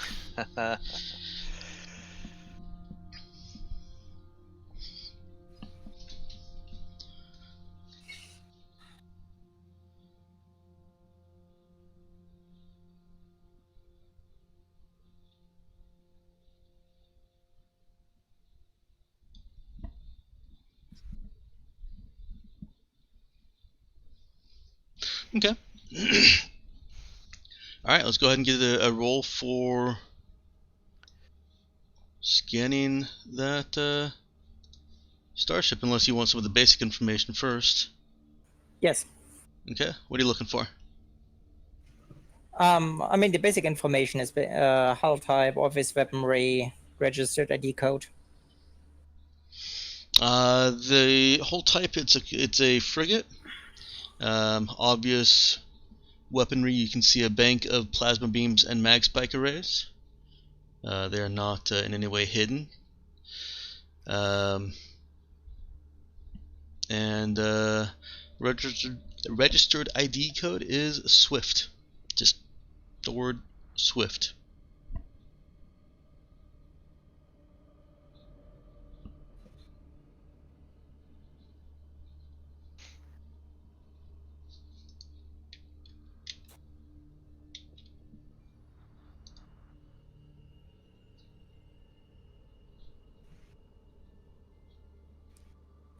All right, and the question would be about the rest of their fittings. What else are they equipped with?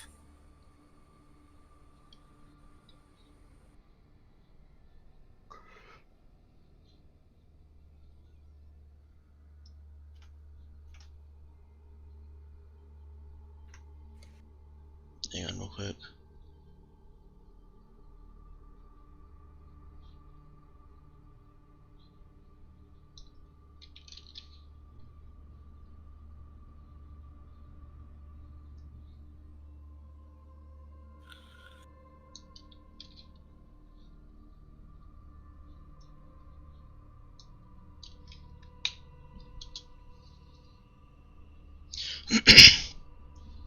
Okay. So for the fittings, you actually have to roll each time, asking specific fittings.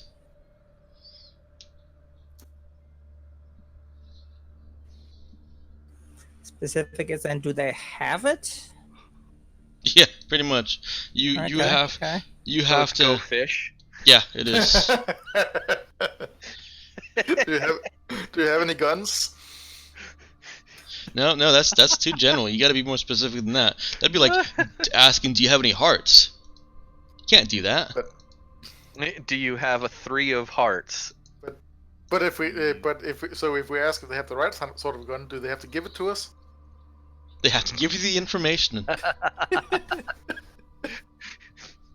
But yeah, you'd have to say, "Do they have a drop pod?" And that would be your scan check. All right.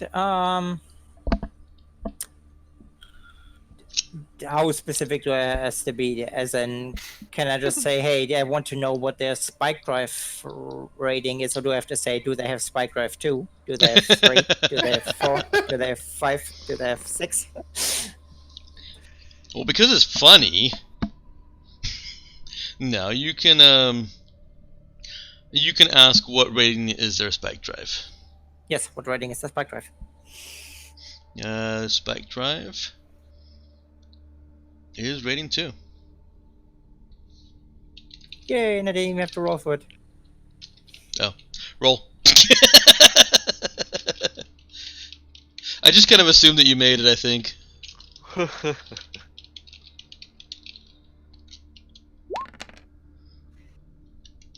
Yes, I believe that beats an 8. Yes. All right, so they have rating 2. Do they have, or at least just checking for it, emissions dampers? Go ahead and roll.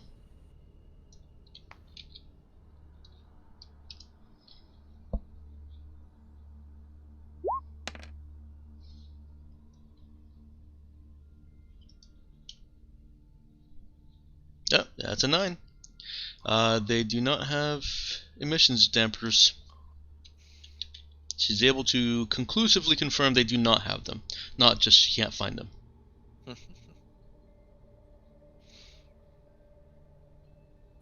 We'll bring the fittings page back up. What else do I want to check on? Captain, anything particular you want me to check on? seeing how they're the biggest fish in the pond. Well, if they're not, honestly, at this point, if they're not Galactic Mandate, I'm not terribly worried about them, which I probably should be, but Yes, they don't know who we are, we're assuming. we're assuming.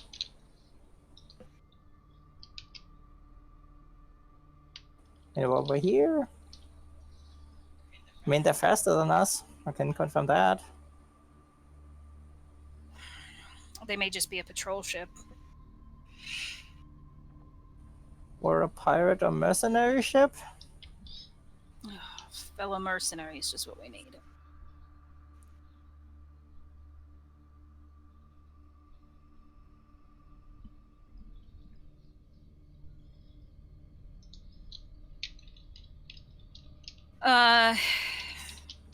Okay, there's one thing she would check on. Let me look on the list. What was it? Oh yeah, do they have a sensor mask?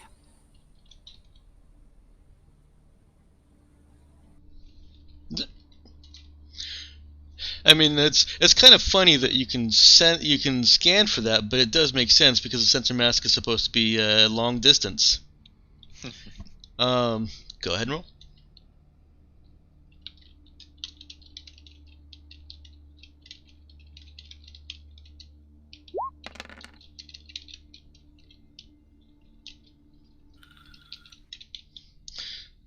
She is able to conclusively confirm they do not have a sensor mask.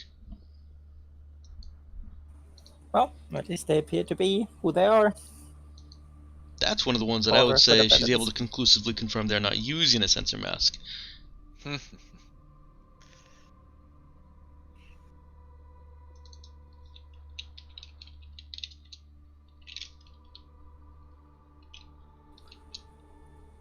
Well, actually, she should be able to tell if they have it, because it says on the sensor mask once the ship is close enough to visually identify, the masking is useless. Oh, well, yeah. How does it say it even works? At long range, sensor reading, spoofing, scans with the ID tags and apparent hull type of any other ship of its choice. Yeah, that's why I say she's able to conclusively confirm that they're not using one, because that's something that I think wouldn't be scannable if it's not in use. Yeah. Well, we're close enough to basically confirm what they have. Yeah, the masking would be useless, so... Ugh. This is more like, it's not like, do they use that? Is it, do they have it? Do they have a system that's possible of doing this?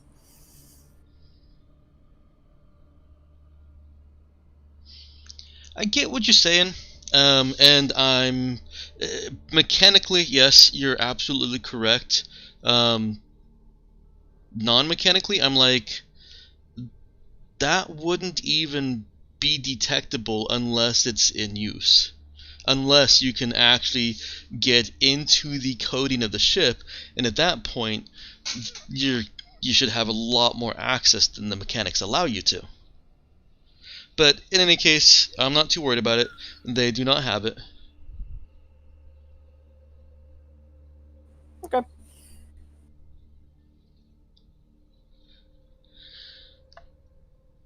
Well, at least they're not trying to be sneaky, Captain. No, not like us.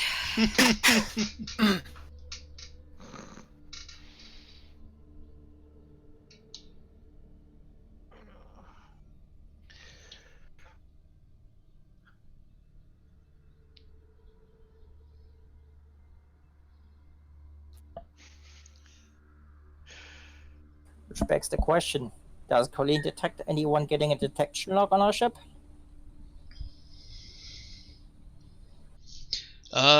You guys are close enough to a couple of ships to actually engage in combat. There's no... Well, I mean, there's a difference between combat range and detection log. They can There shoot is. at us, but The they reason might that not I'm be saying that distracted. is because once you're in combat range, you automatically get a detect and lock. You can't hide from okay. that. Are you trying to stay out of that range?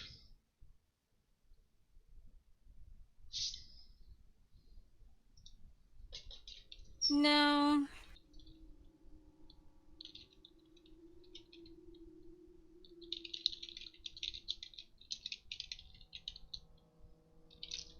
Not yet, at least.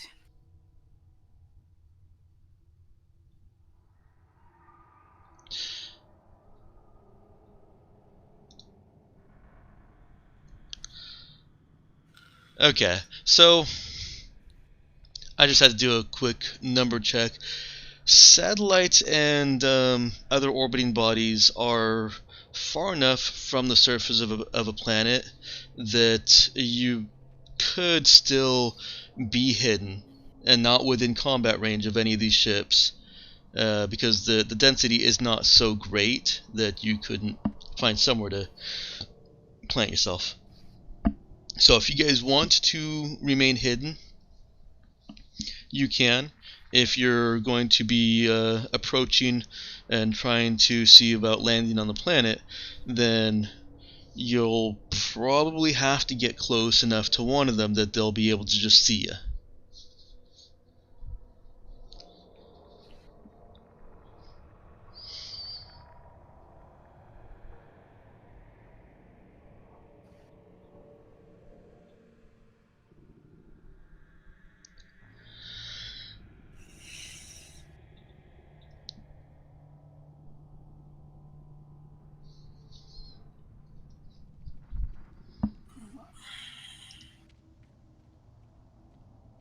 I mean, we're planning on going to the planet anyway, so... Okay. Colleen finds that those close enough to them have got a detection lock just by reason of proximity. But anyone outside of that immediate half visual, half sensory range is still unaware of your presence.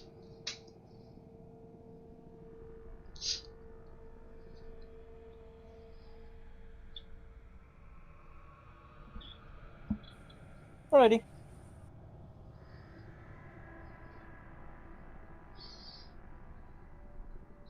None of them are trying to make contact with you or hailing you in any way. So maybe we don't interest them.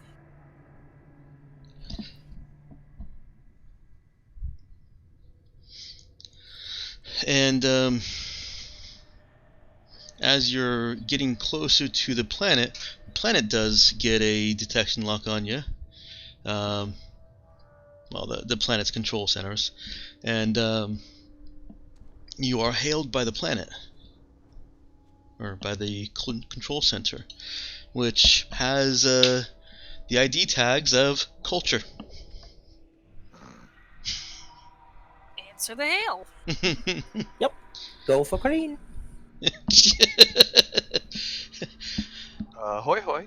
Yeah, there's a pleasant female voice on the other end. Says, "Greetings, Santa Clarita. Are you approaching SOS for tourism, trade, or other business?" Tourism and trade. Tourism and trade. I'm afraid we don't have any landing bays that can accommodate. Hang on. Scratch that. I don't. Yeah, no, that works. I think that is one of the first things that they would check for is, does that ship have atmospheric configuration? Are they going to try and land it? So she continues, says that they don't have any landing bays that could accommodate a ship of your size, and asks if you have a shuttle that you would be coming down in. Yes, we do. Okay. She starts sending specs at you. She says that she's sending you some data, and that data is routed straight to Colleen. It's the weather per se and local conditions, and the temperature down there is extremely hot. It's not so hot that a spaceship or that any craft made of starship grade metals would not be able to withstand it, but any sustained time in atmosphere would start to slowly boil the inhabitants of the ship. It would be like flying in proximity of the sun. Well, closer to the sun, not quite on the surface. So I take it any really vac suit hot. would not hold up to exposure? Vac suit would hold up to exposure. Okay. It's hot enough to melt most metals, but your vac suits are designed for that. The vac suits use metals that don't melt as easily.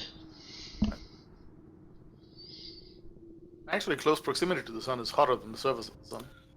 Oh, right. Well, not that close proximity, but it is extremely hot down there. I remember at one point I looked up how hot it had to be to get the effect that I wanted, and I apparently forgot to write that down.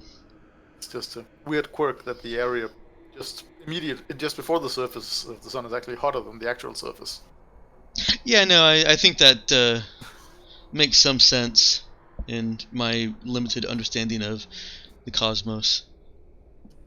Well, guess we have to cancel that tanning session. But yeah, your vac suits will endure exposure, but it's not advisable to spend long periods out taking in the sights. You can see that there is a very, very large complex that culture is broadcasting from, is transmitting from, as well as a bunch of smaller complexes satelliting out from culture. And you can see that there's some mining being done at those satellite complexes.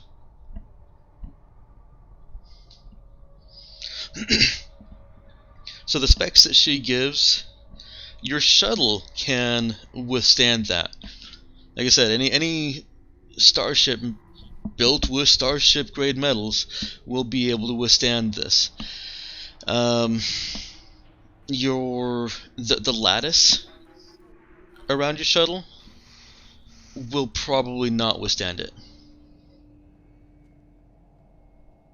All right, so we can't actually get down to the surface of the planet with our current shuttle. Right. Unless you want to dismantle it. Or No. dismantle the lattice. No. How the hell do they get normal tourism then? Your lattice is something special. The normal shuttles can get down there and get into safety easily enough. But because we have one specialized for the surface of Ran Lalati, basically, and more normal temperature. Oh, what's that, Matt? So it's more durable for rain and less durable for this planet. Well, the shuttle would be fine going down to this planet. Yeah, it's just the lattice that would be destroyed. Yeah, and there's of course. Apart the lattice is not a good idea. And there would be the non-mechanical risk, the in-universe risk of if the lattice breaks down while you're in flight, how is that going to damage components? Is it going to leave holes that the heat can seep through? There would be no mechanical effect of that, but it still should be a character concern. But yeah, you've got specialized equipment on protecting that ship from the freak weather of Rain Lalati that will not withstand the heat of Tsos. Alright, so knowing that now, we would have to say, unfortunately our shuttle is not equipped to handle the temperature on the planet. Couldn't we just land and then just quick brisk walk?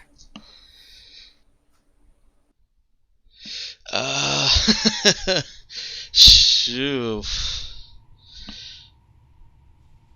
She deflects and says, "Oh, that's okay. We can send the shuttle up to you."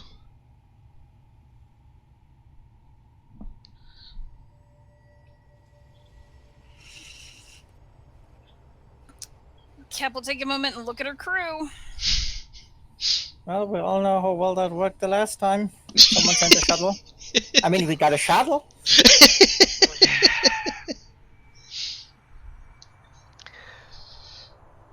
I mean, well,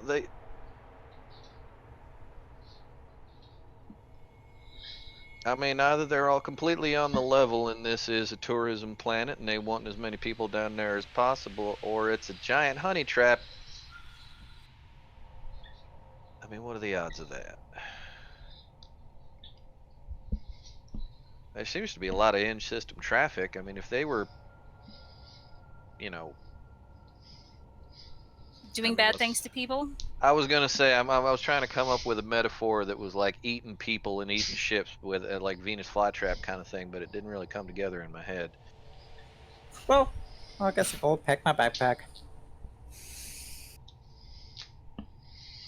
She didn't actually answer your question about if you could just land and walk over. Do you have a landing pad that we can use?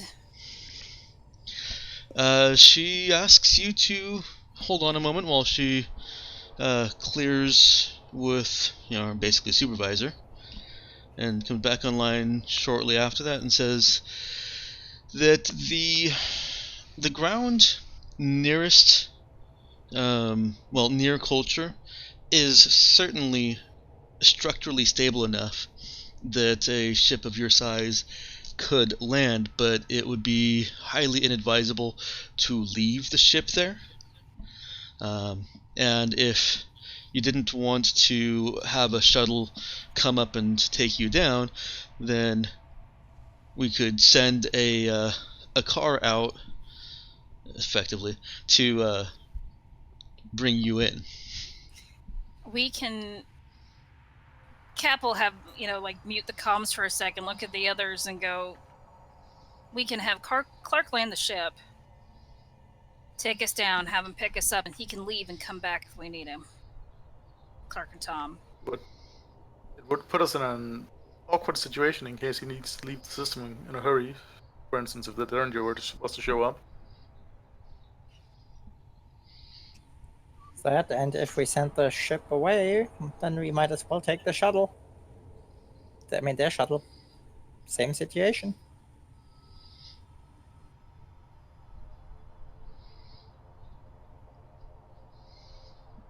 The plus side, if we have to get away real quick, might be better if we have their shuttle available.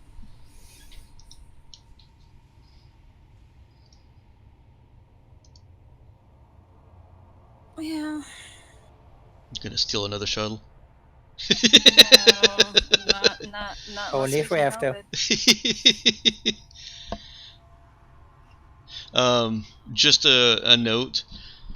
Colleen may suspect, because she's seen the regenerative armor mod that's non-functional, that if that were functional, you may not have anything to worry about leaving the ship on the surface.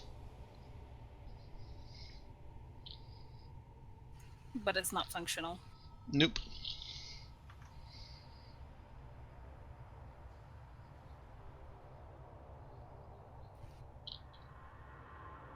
Is it time to calculate the scrap value of all the other ships in orbit? That one also requires higher expertise. You will actually need somebody with Fix 3 before you can even repair that. But I wouldn't know that since I don't have Fix 3. Colleen knows it's beyond her ability to figure out right now. Dudes too. Well, that goes without saying.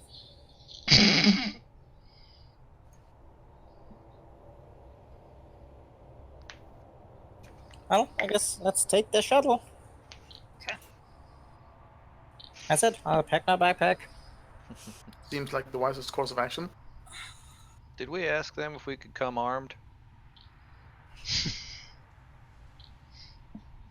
I mean, No. I'm making an assumption about what the answer is going to be, but It's just probably going to be no.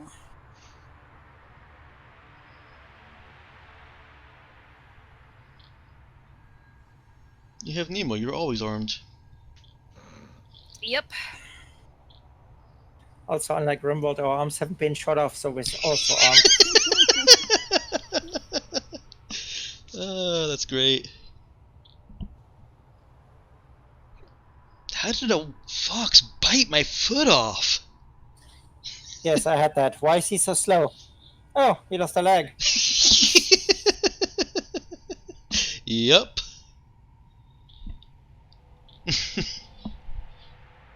Alright. So you ask for a courtesy shuttle to come up and pick you up? Yep. Okay. yeah, we need a lift. Space lift. Have dude stick his arm outside with a thumb up. Uh-huh. Well, they don't have space Uber in this system, so. They do have Uber space. Spooper? Mhm.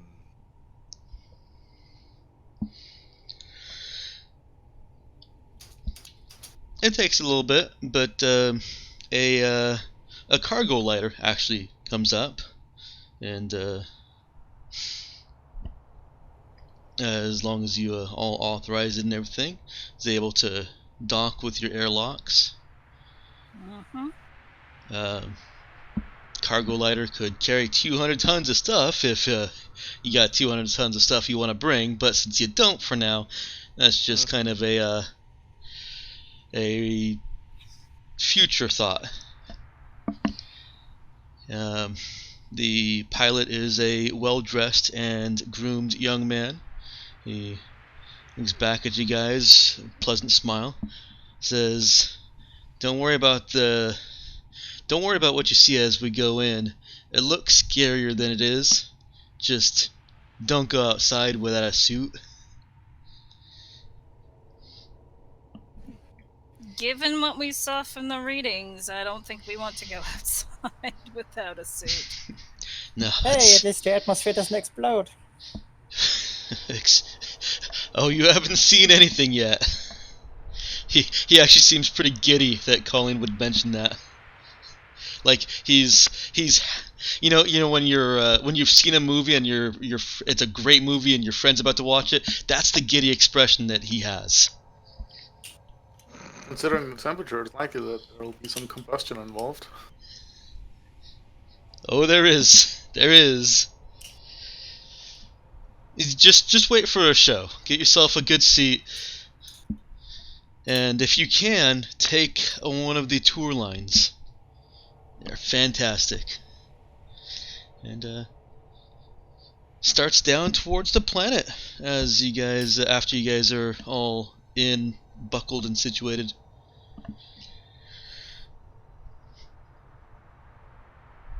The trip down is actually kind of a bit scarier than it should be, because the shuttle has stupid transparent panels, so you can literally see how hot it is outside the shuttle.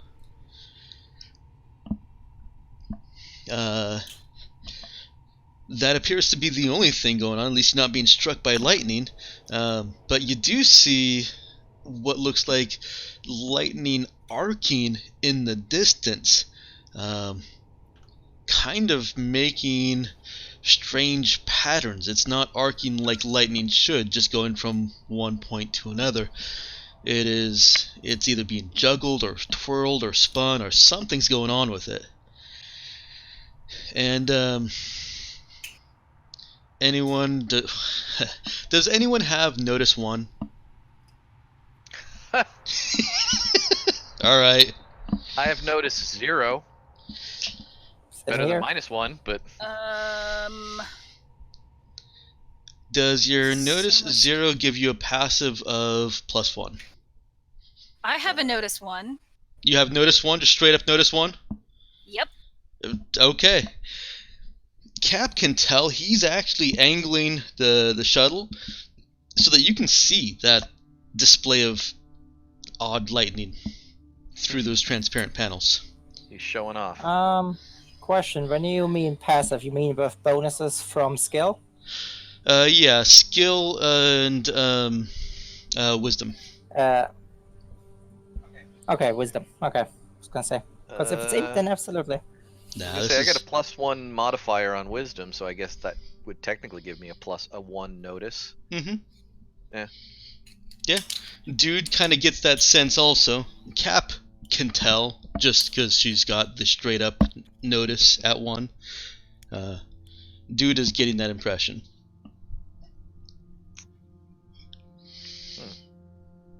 He lands the shuttle in a bay door that has opened up, and tells you it'll be a few minutes for the temperature to normalize before we can get out.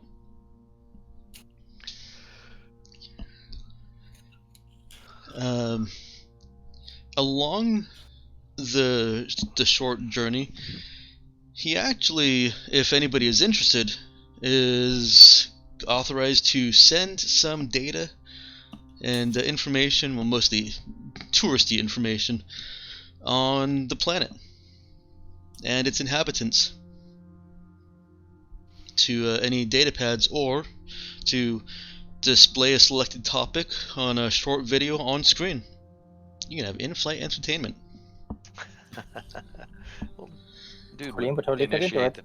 yeah, dude would initiate the download just to have something to read while they're going down. Okay. Did you say that you were going to go for the video? Nope, Colleen takes the full package. Okay. So nobody's watching the video. But she's watching the video as well.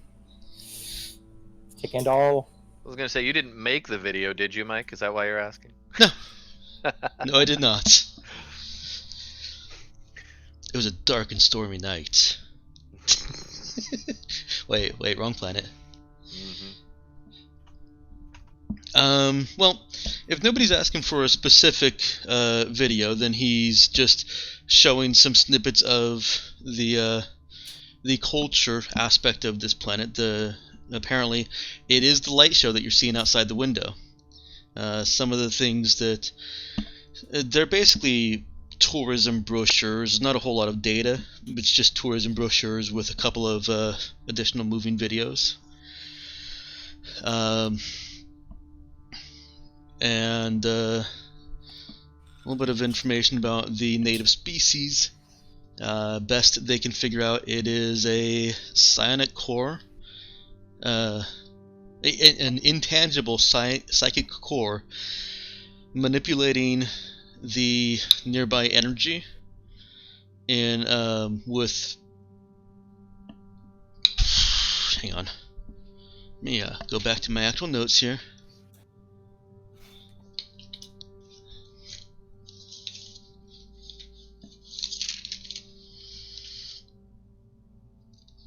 Yes, electromagnetic waves. Surrounded itself with electromagnetic waves to basically contain a visible body of energy. There are 2 varieties of these creatures. One that's shorter with approximately 2-meter diameter, and one that's also got approximately 2-meter diameter, but seems to stand in cylinders of 4 to 8 meters tall. Are they predatory? The brochure does not say that they are predatory. The brochure information seems to paint a picture of these indigenous life forms happily entertaining tourists with intricate and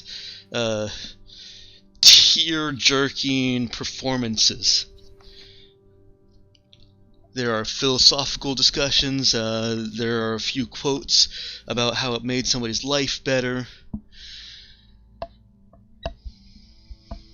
But no warnings about about trying to feed them.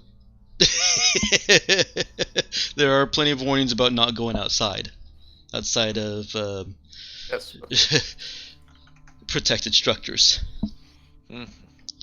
About the planet, it seems that the entire planet, or at least the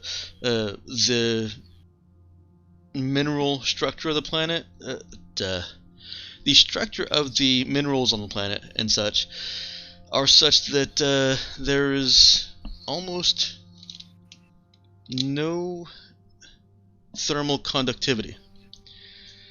And for us non-science folk, that actually means the opposite of what it sounds like it should mean. Wait, hang on. No, it means exactly what it sounds like it should mean, because I said it wrong. There is almost perfect thermal conductivity. So heat transfer is through the rock of the planet is very, very rapid and very efficient.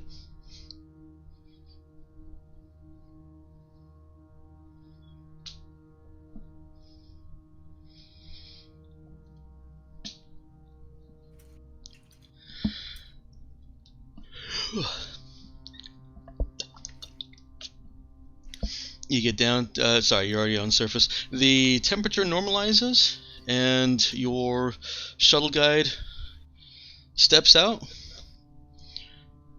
waves you into the complex.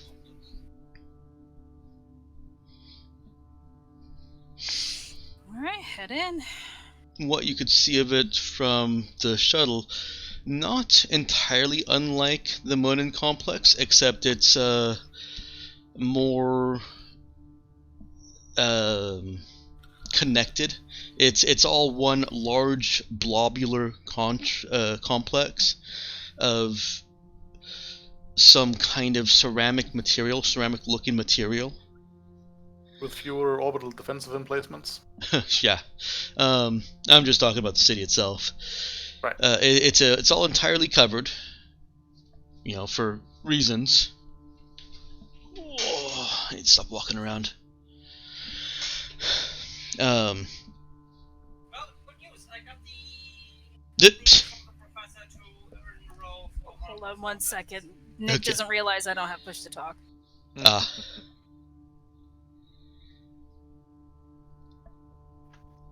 assume he knows now.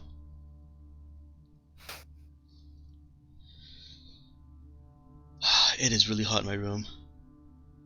I need a thermometer in my room so I can see how hot it gets when I complain about the heat. Because it might just be me. I Terrible can't diet. remember if most cell phones have sensors that can do that or not.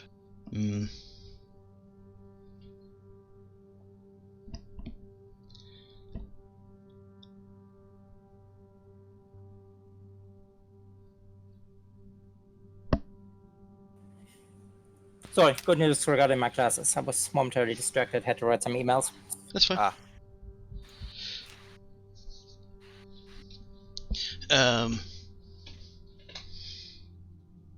And instead of spreading around a large pair of central mines, it just has much smaller satellite structures that are nearby small mines.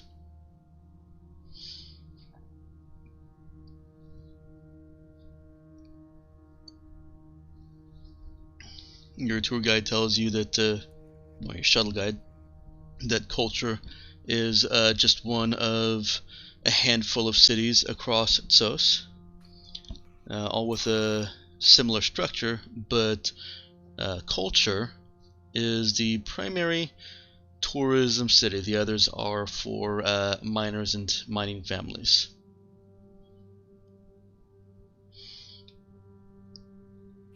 And opens the door into the main complex after you've gone through a couple of airlocks just as safeguards, and you're basically in a city. It is a roofed city, but a city nonetheless.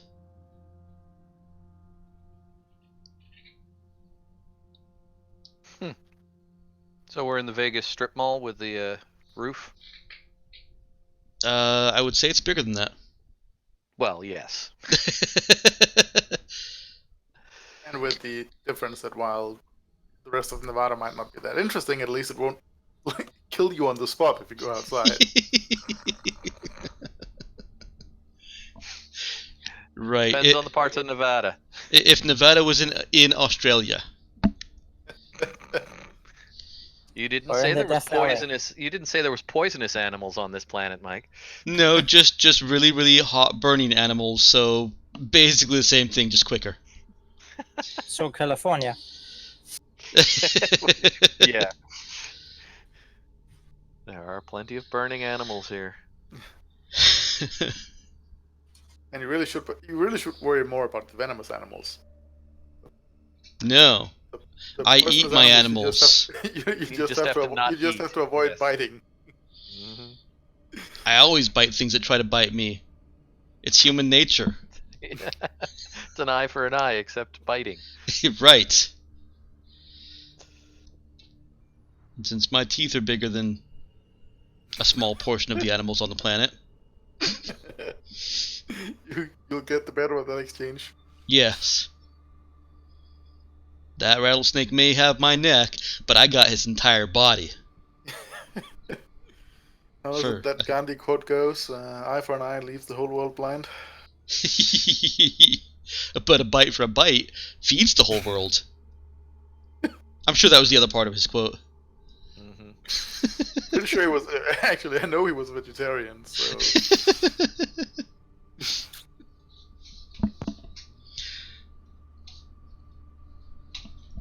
What do you do?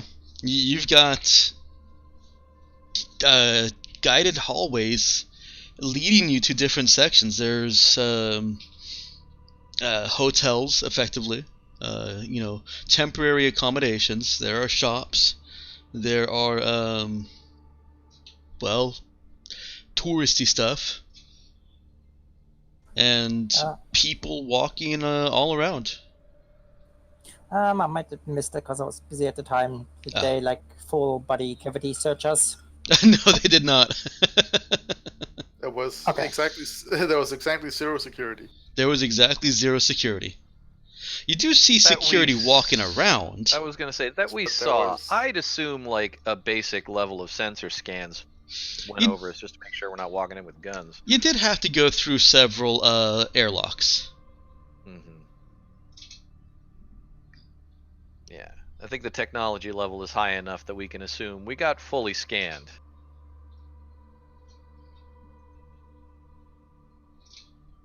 Should we assume that?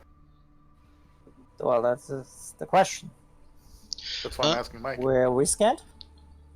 Whether you want to have been assume able it to or tell? not is up to you. If you want to have been looking for anything to support any assumption you may make, then that I'll let you roll for. I was gonna say, dude would Pauline assume. would check on it. Well, are there any of the broadcasters sending out? Are they mentioning any sort of rules or standards of behavior for your visit?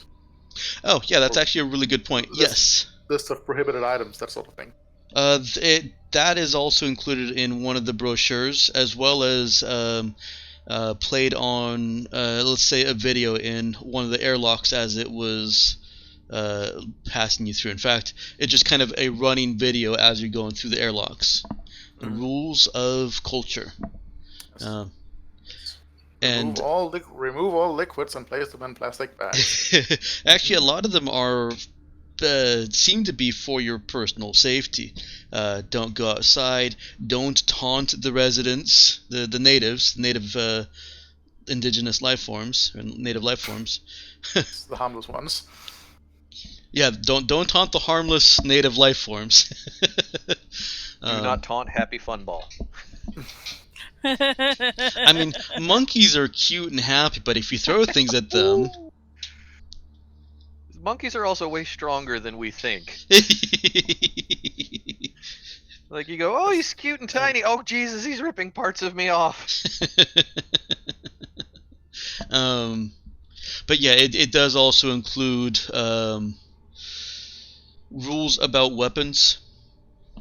You have to be registered as a bodyguard in the galactic mandate registries and have to go get yourself authorized to carry weapons.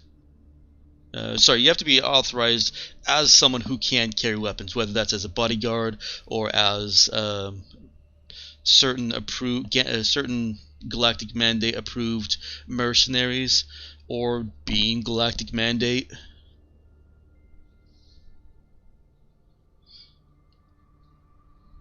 But to do that, to get approved, you do have to submit to genetic scanning so that they can check you against databases. But to give a short answer to your question, Mel, yes, they do not allow you to bring weapons. Right.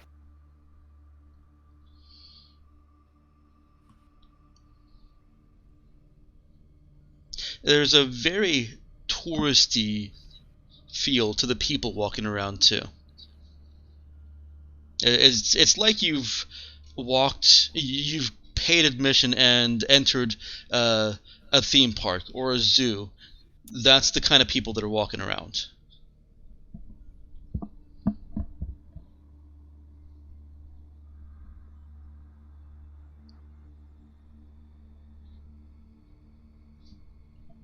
What are you going to do? I haven't heard from Emma for a while. Are you muted? No. Okay. I'm just being quiet. I'm sorry. That's okay. I'm not used to you being quiet. Place certainly seems interesting. Hey. Yeah. I'm kidding. You're quiet often enough that it's not unusual. I just wanted to make sure. Yes, everything is fine. Honestly, when we got down and everything seems all classy and nice and everything, dude would be kind of... you got bars down here, right? Colleen is already scampering off to the food court. Don't buy one of them giant cookie things. There's always a ripoff.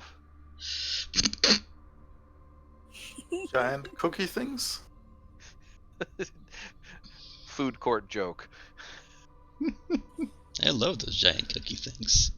I used to make those at home. They were way more expensive than they should have been for what you got out of the giant cookie. What you got out of the giant cookie was, oh my god, so fucking delicious. That's what you got. But you could just buy a handful of regular-sized cookies and get more cookie for your money than But they weren't the giant cookie. They didn't taste the same. Those giant Do they cookies have were giant cookies? Those giant cookies were greasy as fucking delicious. Tangents? Tangent. Do they have those giant cookies? Yes, they do. Lena's getting herself a giant cookie.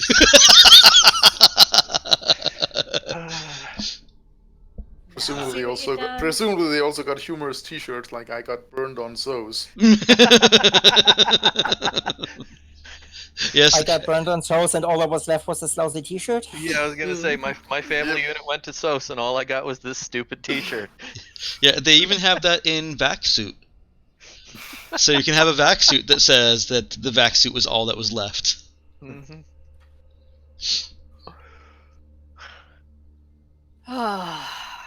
There was another question in there. I've got Colleen at the food court. Matt? What were you saying? Dude asked about bars. Bars. Yes. There's a directory. Again, theme park, zoo. There's a directory that categorizes the different things that you want to do. There's adult entertainment. There's other less adult entertainment, such as bars. There's all the shopping is separated into different categories, and food, which Colleen obviously already found, and of course, information. Presumably, the adults and entertainment is going to be wall-to-wall puns on stuff being hot.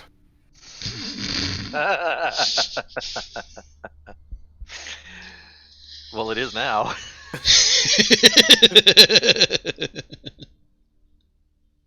If If you touch the merchandise inside, you will be burned worse than the surface.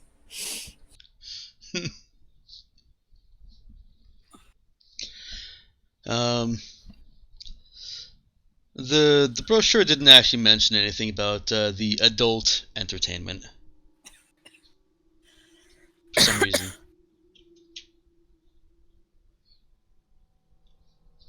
So, dude's making his way towards a bar. Colleen is finding herself a giant greasy cookie. Let's For not starters. split up too much.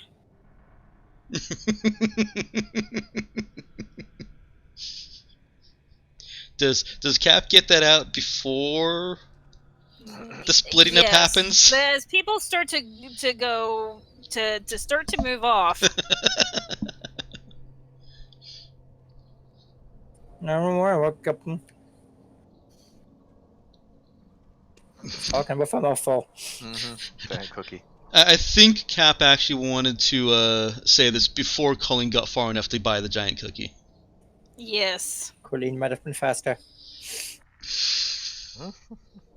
Colleen does not yet have her giant cookie, though she sees it. She can see where it's being advertised. Nope, she wants a damn cookie.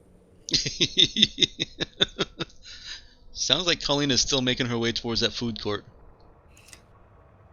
Colleen. I just need some food. It was a long drive. Then let's Right. all go to the food court.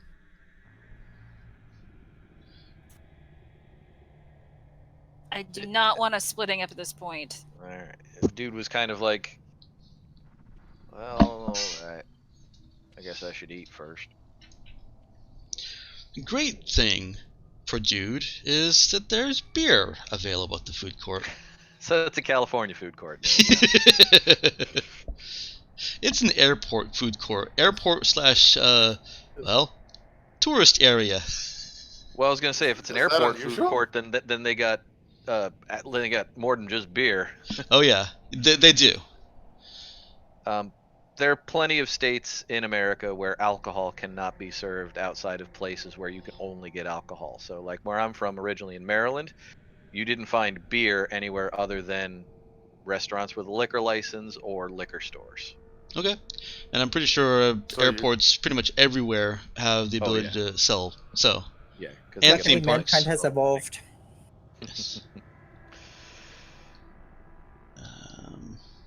So yeah, doodle, make do. He's not suffering for any lack of options or lack of alcoholic options. Well, he's not gonna get drunk, but he'll get himself a nice drink and something nice to eat. Not spam. Yeah, I think we can all go for the not spam parts. Nemo will just be observing. So we took Nemo to the mall to go people watching. Yes. Welcome to Mallrats. Yeah. Or weird science.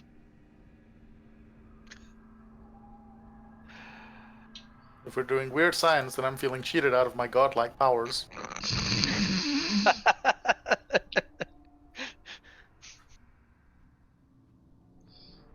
Because computers are magic. Mm-hmm. Yep. Would that make Clark Chet? Probably. What other food do they have? They have a very large variety of food. I'm not going to be able to list all the foods that they have available.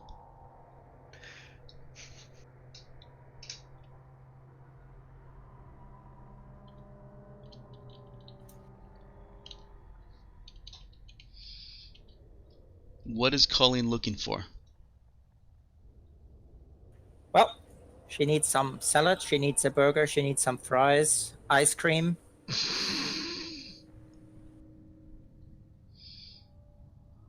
Well, she certainly orders all of that. Has no problem Yep. ordering it. It's going on a binge. And some nice fizzy drinks, extra condiments.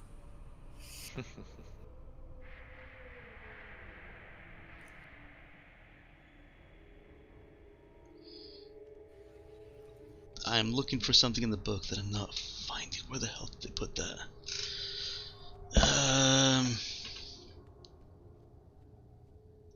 Anything specific? Yeah, there's a chart that gives an idea of wealth, like costs of things, not as specific costs for things, but what would be expensive for this type of person. Oh, probably you mean well, lifestyle might be the best chart. Lifestyle poor is 10 credits per day, common 15, good 25, elite No, 200. there's actually a chart that says like 500 credits is an expensive purchase for such and such.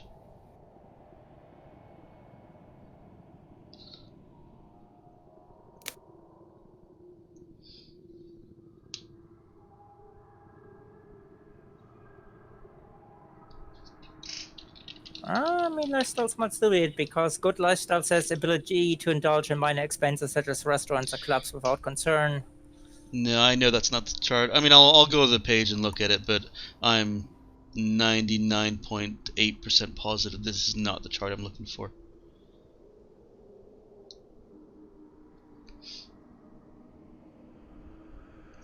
It is not.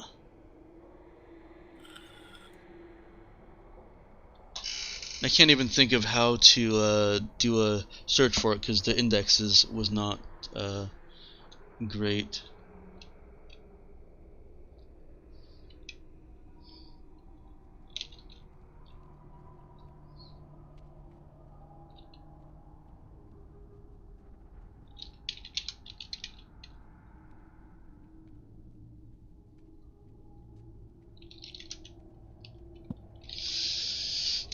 Damn it.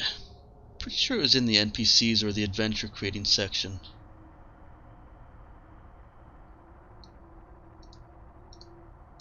Like basically, there we go. Adventure rewards. It's if you want to look at it, Nick. I don't know if it's in the common book. I'm looking at page 178. That should be in the regular book, the free book. Yep. So things are expensive here.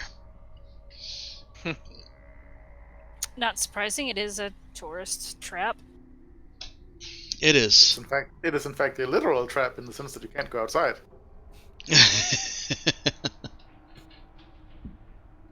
That probably ruined the prices. If you don't like it here, you can go outside. Yeah. And it is going to cost money per day for you folks to be eating and sleeping here. I'm not going to try and figure out how much it'll cost for each individual meal. So, go ahead and splurge all you want. It's all included in the same cost. Hooray for not eating. What's the cost? I'm sorry, what was that? What is the cost? It's going to be 500 per person. Nemo is only having to pay 300. Yay, Colleen can afford a day. Let's just say we're not going to stay here a long time.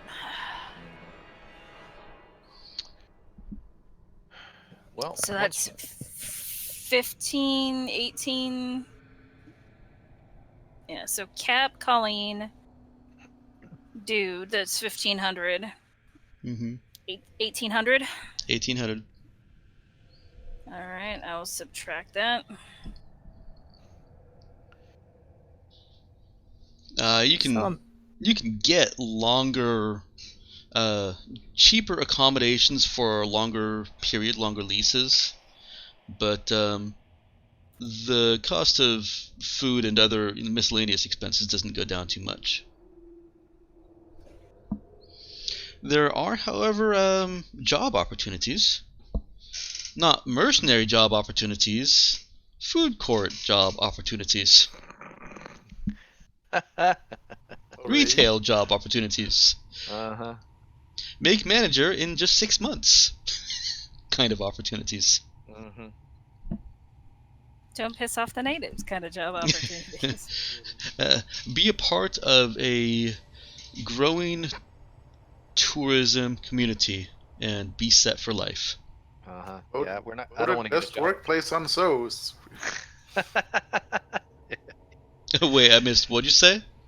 That voted best workplace on SOS. Yes, yeah. Mhm. So, as 10 out a of 10 would survive again. as a GM, I will point out that if any of your crew were wanting to be dropped off, this is the first place that they'd be able to, if they wanted to work here. Mm. Nope, they made their bed, now they get to lie in it. Yep, they're stuck up on that shit. The bright side, someone messaged Jeff and telling me already saved us 500 credits.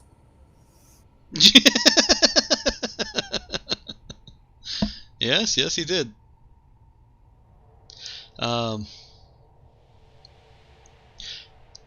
This is a city with people coming and going. I'm leaving you more or less free reign here. It doesn't really look like there's any mercenary work just hanging out in the open. Right. So, here's your sandbox. Play. Well, dude would check the Sandbox. directory. Everything outside of the box is on fire. Yeah. Yes, stay in the box at all times. Mm-hmm. He doubts the touristy director will have anything like it, but he'll just take a quick glance and look. Are there any shipyards or junkyards listed on there? Actually, there are. There are artsy type shipyards, but there's also basically the equivalent of a junkyard, a scrounchy lounge, so to speak. It's likely we would be able to pick up information about the nearby systems here as well. Could be useful. Mm-hmm. It's even marked on the map. I can't think of a name for it right now, but basically, stellar destinations. By rudders.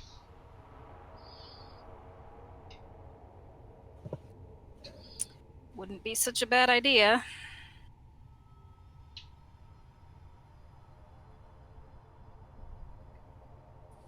Do they have like the equivalent of the internet on this planet?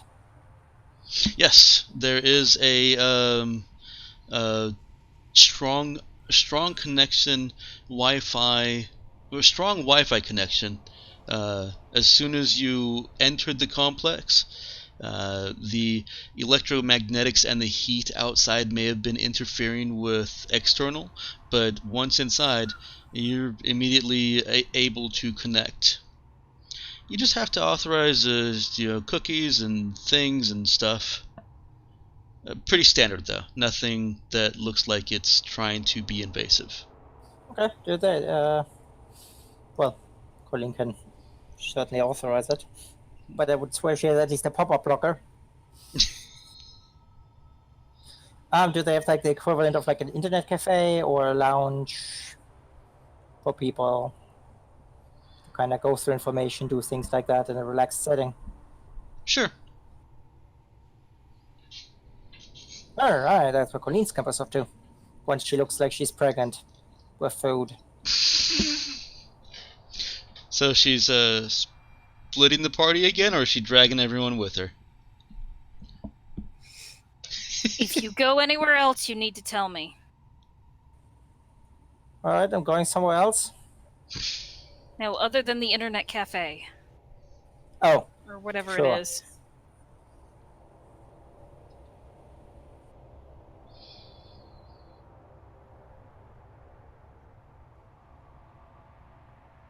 if necessary, I should be able to contact her.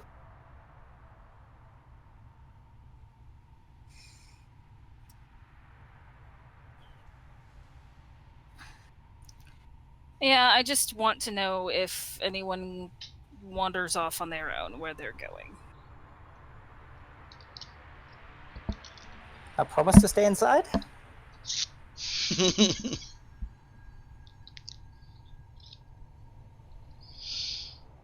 Which actually is an effective promise, because the more you're in here, you keep seeing advertisements for guided atmospheric tours. They will fly you around in a shuttle across the surface of the planet.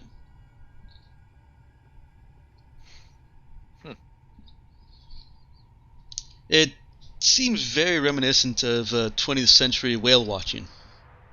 Except these whales are intelligent and will deliberately perform for the viewers. And are made of fire. And they're made of fire.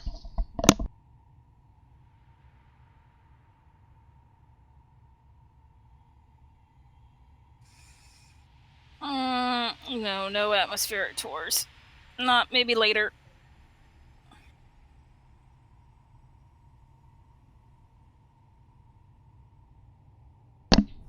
But yes, Colleen's plan, find an internet cafe, so to speak, and go through some message board and see what's there.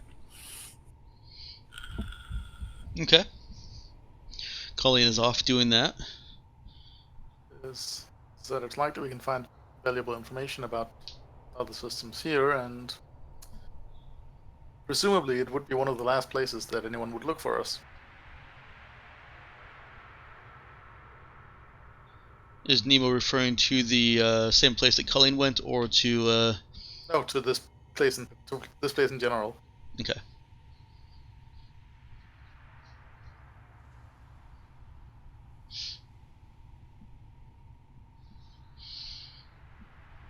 Wanted murderous tourists rarely go to tourist attractions.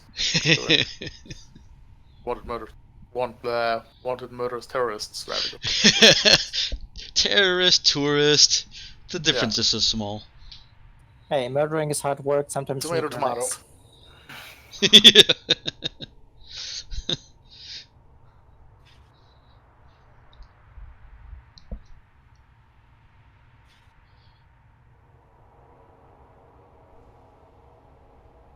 What is Dude up to? Well, You guys can certainly just hang out at the food court and decompress, talk, chat, have beers. Or you can get yourselves straight to work if you can think of what work you want to get to. Hey, Colleen performed impressive feats of eating. People would be amazed how much food fit into that little girl. Yes, they probably would. She also has restocked her packages of mayonnaise and added some ketchup. there we go.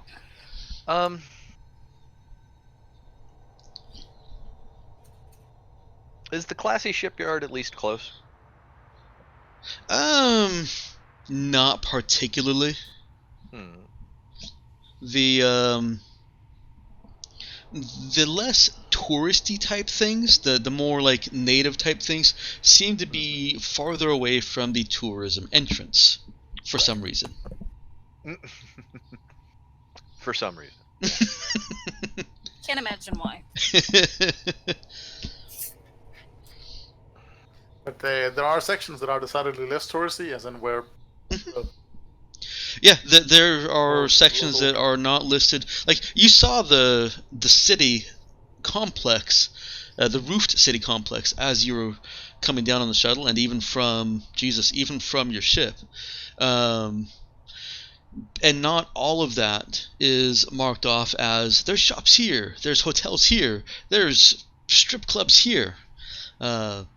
So you can tell that a decent amount of this space is just for people that live here.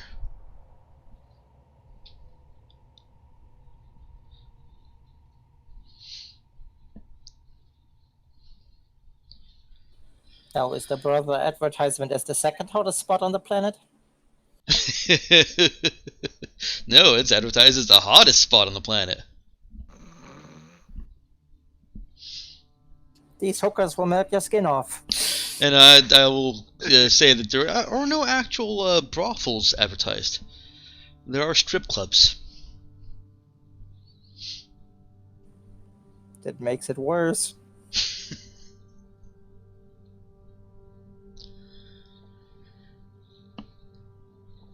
Would be hilarious, though. You put the money in, the pedal goes up, and you're exposed to the direct sunlight outside.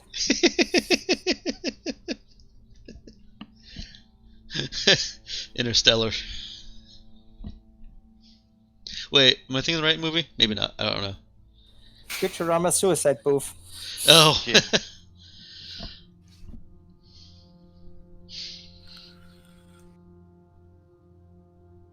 Do you guys want me to give you some time to think on this? Because I realize that I think going to the shipyard is a good idea. Okay. Okay. I mean, I know what Yeah. Colleen wants to do. Yeah. Yeah, I figured the Well, junkyard will be the sec. Will he just wanted to take a look at the high class or the nice shipyard just to see if they even have parts and such. I mean, if it's really just a an Audi showroom, then yeah, he's going to move on to the junkyard. But just to see what is possible to pick up as parts, Okay. so that'll be where he wants to head. It would take several hours to walk there. Not necessarily because of distance, but because this is entirely a roofed city.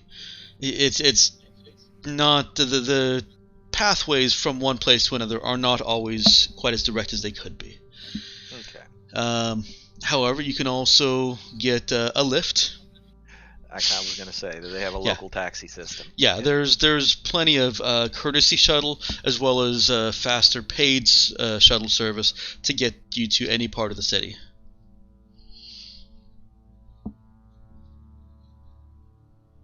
Public transit.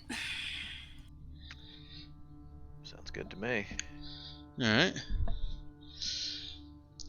You guys.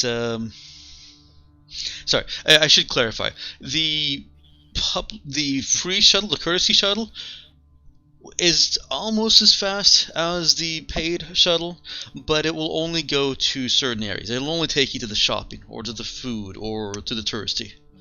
The paid services, or the paid shuttles, are what will get you to pretty much anywhere else. Happens to be that the classy space yard that you're trying to get to is one of the shopping destinations. Okay. And so the courtesy shuttle will take you there.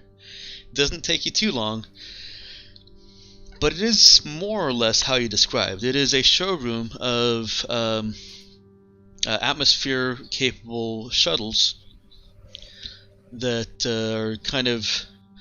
they're advertised as being designed for this kind of planet, but they're also clearly advertised as these are also all-purpose shuttles. These you don't require. They don't have to stay here. There are a couple of frigates listed for sale as well, with reasonable payment terms. And a small bit of scrap that you can also purchase if you want to.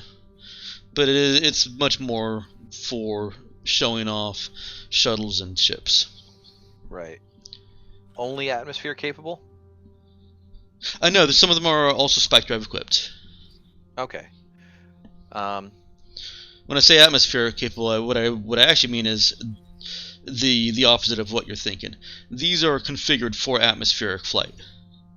Gotcha. But have space flight as their primary. Correct. Okay. I'm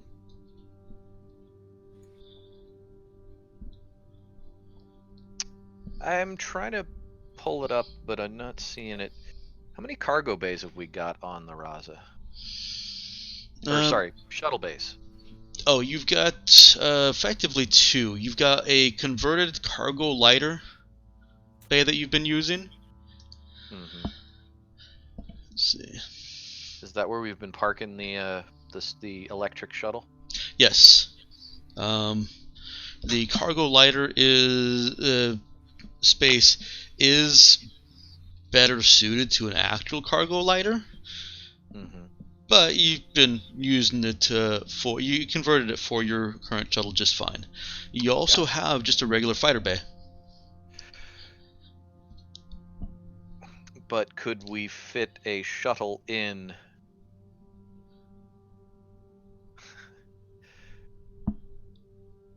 Could we fit the electric shuttle in the fighter bay? Mm-hmm. With modification? Yeah. It wouldn't even really need modification. It's what the fighter bay was designed for. Shuttles are just a fighter class ship.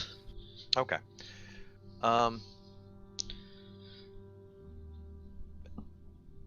Looking at their prices, do they sell cargo lighters? Yeah. You guys could purchase a cargo lighter here. Will they take scrap? We've got plenty of money to Yeah. a certain extent. And to answer that question, they will not take scrap. Yeah. We've actually got a lot of money. Mm-hmm. What would you want me to roll to take a look at their prices and see whether they're ripping people off? Is this the Honda dealership, or is this the Audi dealership? You can roll trade. It would be an int trade. Can I roll it at if I only have -1? Is that one of the skills that you can't roll if you don't have at least a plus? There actually aren't any skills that have that as a general. I may refuse to let you use a skill occasionally if you're unskilled, but no. I think that's why he designed it so that your first rank of a skill is level 0, so that unranked is -1. Right. At worst, come back with Colleen. Will Clark immediately turn into a douchebag if he pilots it?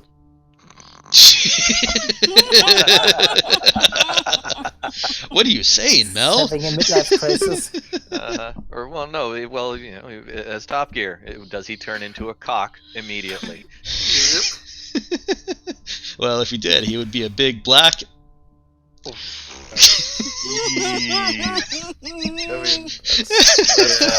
Okay. Well, dude doesn't know if they're ripping people off with that roll. Oh, I'm not even on the correct tab. I was over on the handouts. As Animaniacs would say at this point, good night, everyone.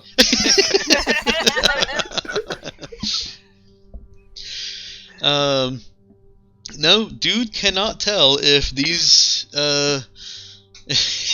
if these ships are worth the price that they're selling them for.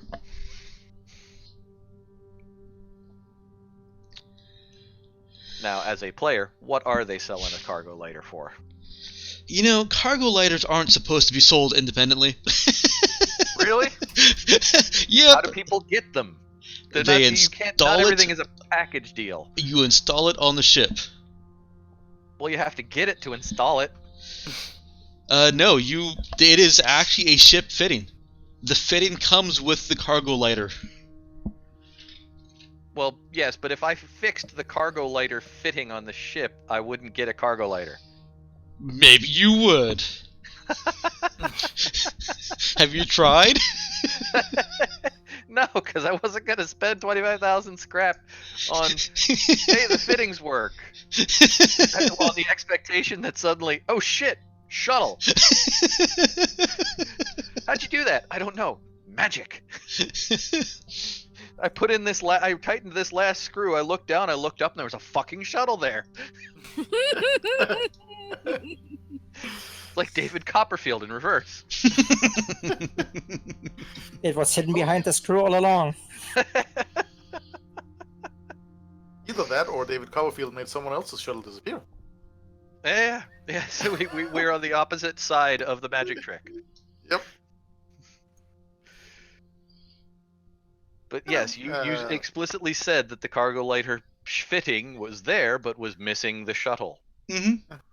D&D's Planescape actually had rules for that, for when you're adventuring on the planes, when either people or native monsters were suddenly randomly abducted by summoning spells.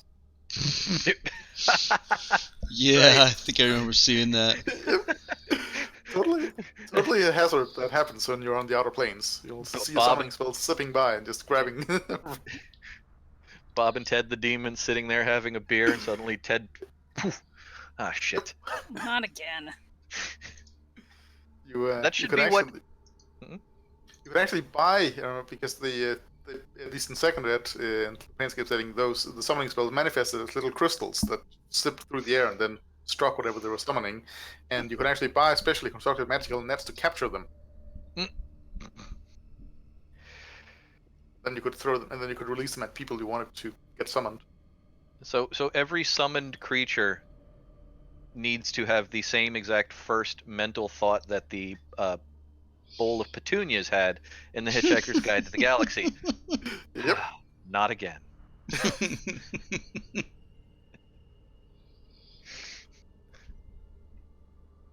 Oh, great. The material plane. Hooray. Yeah. The weird part about that was that D&D never, at any point, had any rules for summoning spells failing, which would naturally happen, or rather be absurdly delayed if someone captured your spell and hid it for later. Yeah.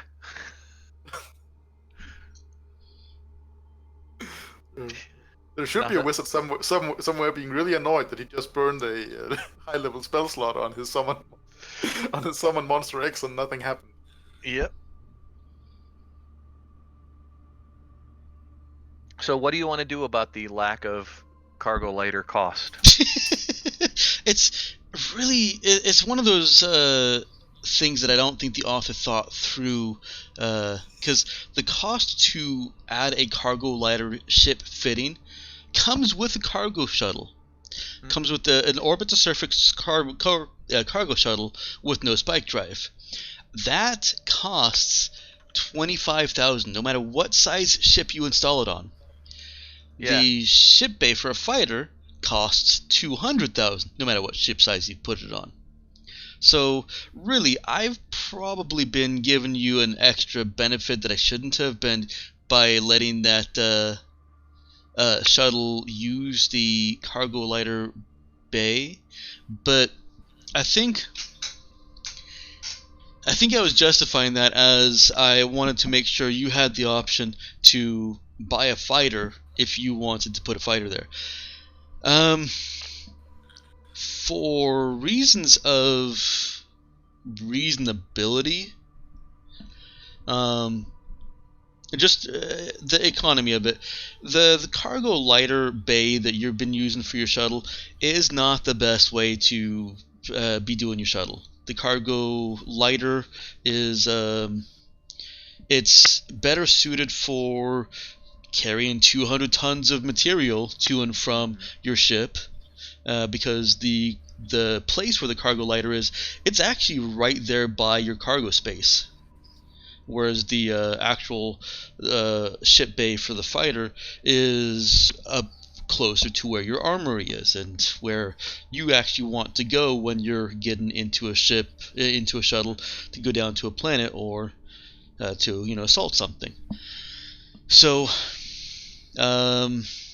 with all that, I'm going to just put a cost of $25,000 on the cargo lighter shuttle itself, which, God, that's so freaking cheap, even for a ship that doesn't have a spike drive. It is. Well, he does have an example starship listed as shuttle. Mm-hmm. And that's got a $210,000 base price. Right, that's what I mean. It is so cheap. The cargo lighter can carry a lot more cargo than any shuttle you could possibly build. I think Right. the biggest And difference is you could mod the shuttle. Right, and Yeah, the shuttle, you can change the the example shuttle. he says has a spike drive. Well, yeah, but that doesn't reduce the cost down to $25,000. No. There's no way to take a shuttle and make it into a cargo lighter using given rules. So I'm just gonna say that it will cost 25,000 for the cargo lighter. I will include the scrap that you need to make the modifications to your cargo lighter bay in that cost. It'll just take you a day of refitting it so that it can take a cargo lighter, and your actual fighter bay doesn't need anything else done to it. You've already repaired all the stuff that needed to be functional. You were just lacking the actual ship. All right. Would Cap have gone with dude to the I believe dealership? you all did. Yep. The only one that split off is Colleen. Gotcha. We followed with Cap. She just specifically said she preferred people to stay close. So.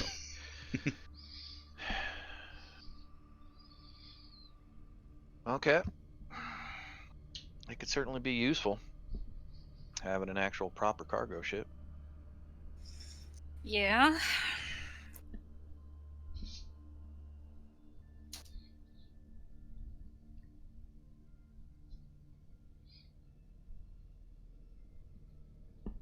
Because what was the how much did we say that we were able to stuff into the electric shuttle?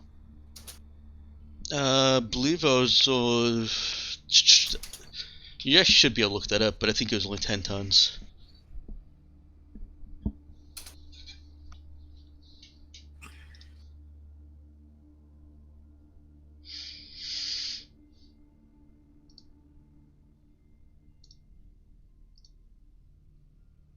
Well, yeah. Cargo lighter would make Yep, 10 tons. a lot of that.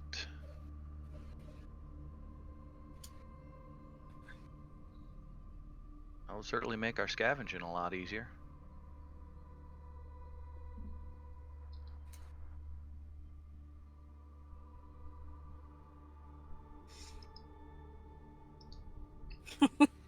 My mom, she says, she asked me when I was gonna leave, and then she said, "Leaving for fishing now. Love you."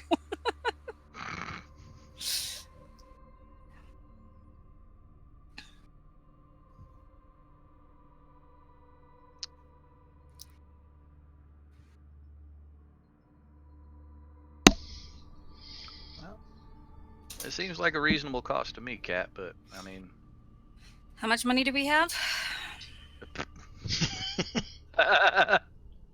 credits? 2.19 million?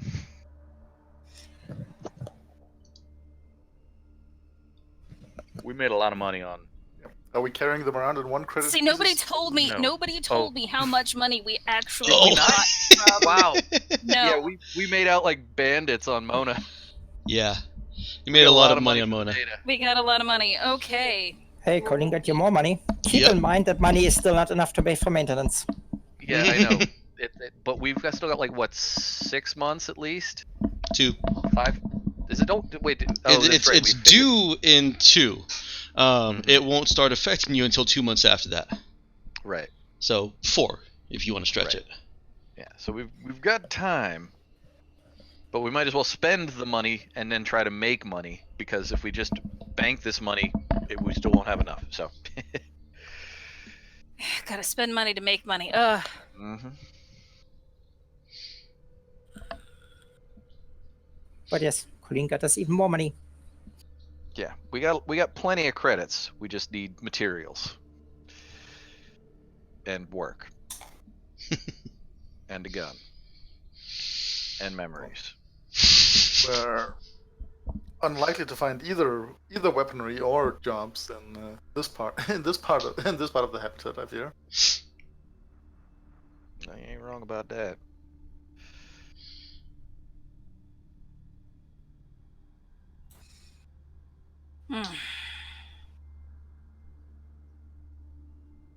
It would have saved us a heck of a lot of trips over on Ranelati. You wouldn't have had a Faraday egg on it. Yep. Ah, true. And since cargo lighters don't have ship stats, I assume that they only have 1 hit point. Yeah, you get hit, you're gone. Yeah.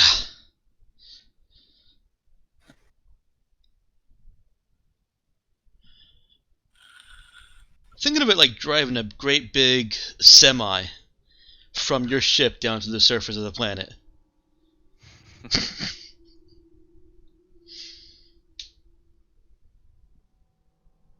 Hmm.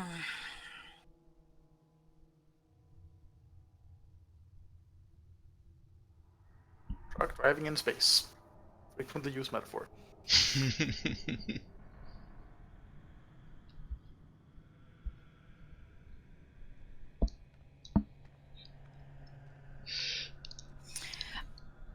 Oh, what the hell.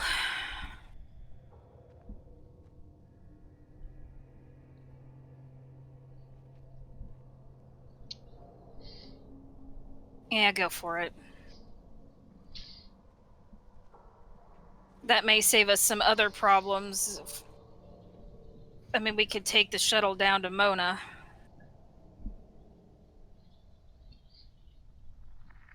Yeah.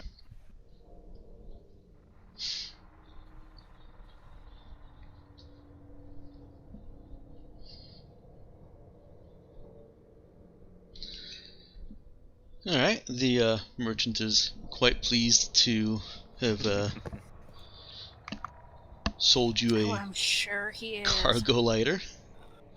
Try to sell us additional insurance. No, he doesn't. No rust proofing? No, it's 25,000, just plain and simple. Oops, what was that? Oh. Alright, cargo space, cargo lighter. It's already there, it's not marked as broken. Ship bay fighter. Missing fighter now has...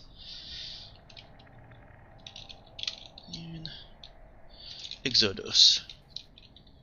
Or Exodus. I think it actually is pronounced Exodus. Exodus. Nope. Exodus. It is an O at the end. Yes, but it's not Spanish. The pronunciation says Exodus. Or Exodus. Exodus. Oh, I thought you were saying dus. Oh, no, Exodus. Dose, I think. I don't know how good the pronunciation guide is here, and I also don't know the difference in a pronunciation guide between O and Ah.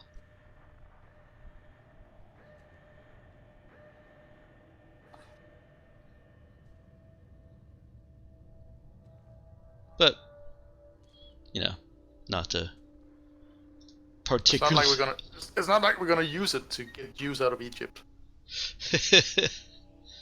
Well, it's not that spelling of Exodus, though.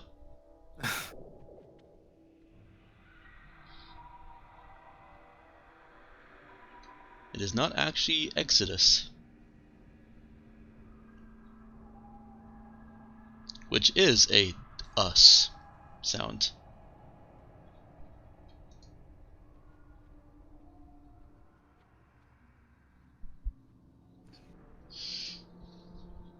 He does have a bit of scrap that you could also purchase.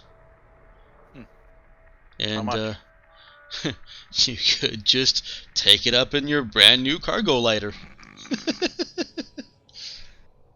Are we talking like a bit, like a few thousand, or? We'll call it 50 tons. Is the cargo ladder capable of surviving the trip up through the atmosphere? Yeah. Okay. It's even capable of surviving extended flight through the atmosphere. Okay. It's not advisable, but it's not going to toast you alive. It has additional treatments for this planet. I keep forgetting what your ton to scrap numerical conversion is? 10,000. 10,000 scrap per ton? Yeah. So 50 tons. Okay.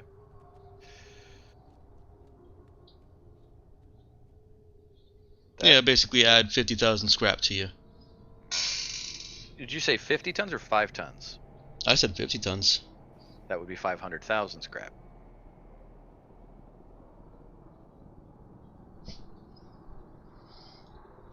Would it? Yeah, it would. Yeah. I meant 5 tons. Okay. Numbers, man. I'm sorry, I believe I am off my game for this session. It took me a second to think about it too, but it was like, wait a minute. No, I actually think that the gear shift from tense flight and uncertainty to, hey look, a normal fucking city, is thrown me off greatly. Well, normal and normal, it's a sealed habitat, not a planet that's on fire. Well, it's not 5 different people that you can talk to. It's a city of people. Right. Now, not like a huge city. We're not talking billions of inhabitants or millions of inhabitants. Presumably, most of them are just going to sigh and say that times are tough if you ever talk to them. Or tell you to stop clicking on them. And it's still just a credit per scrap. Yeah.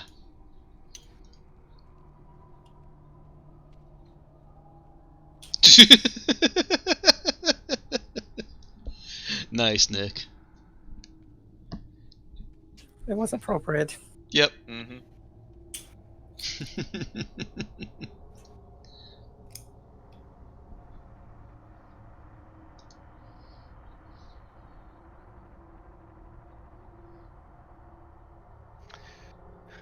Well, definitely take them up. 50,000 scrap is 50,000 scrap. Mm-hmm.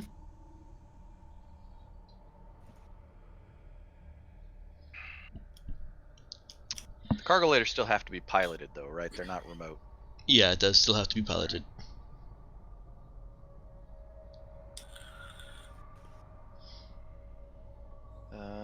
Well, like engineers, we have no shortage of pilots. Well, I got a -1. So I don't know that we'd trust me, dude, to fly it back up. Well, no. But Cap can fly, Colleen can fly. Yep.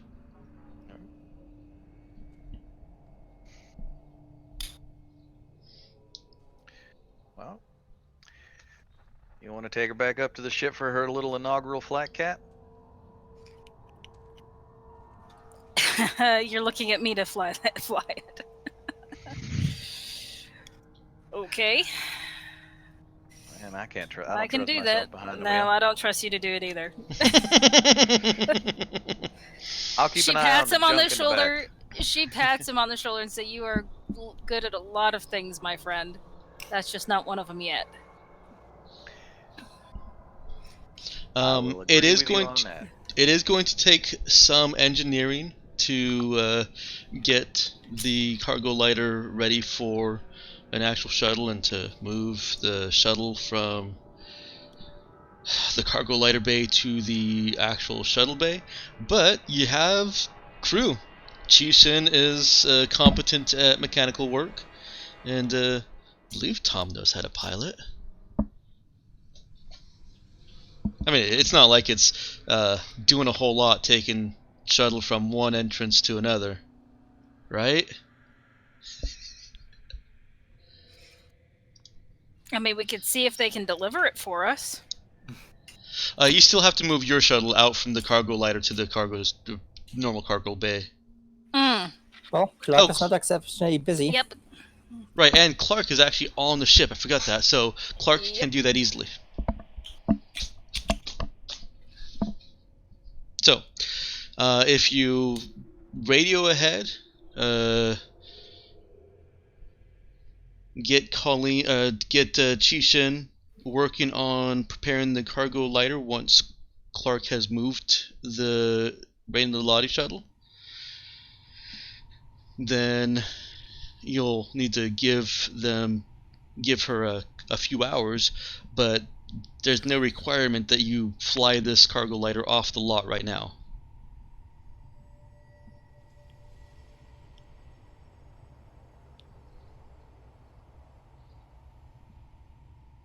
All right.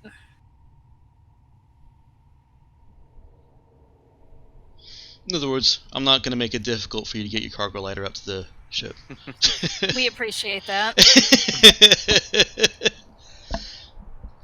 It's not like you got a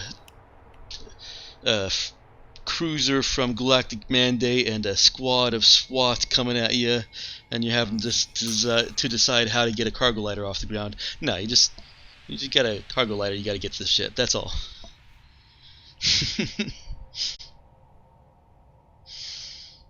Okay.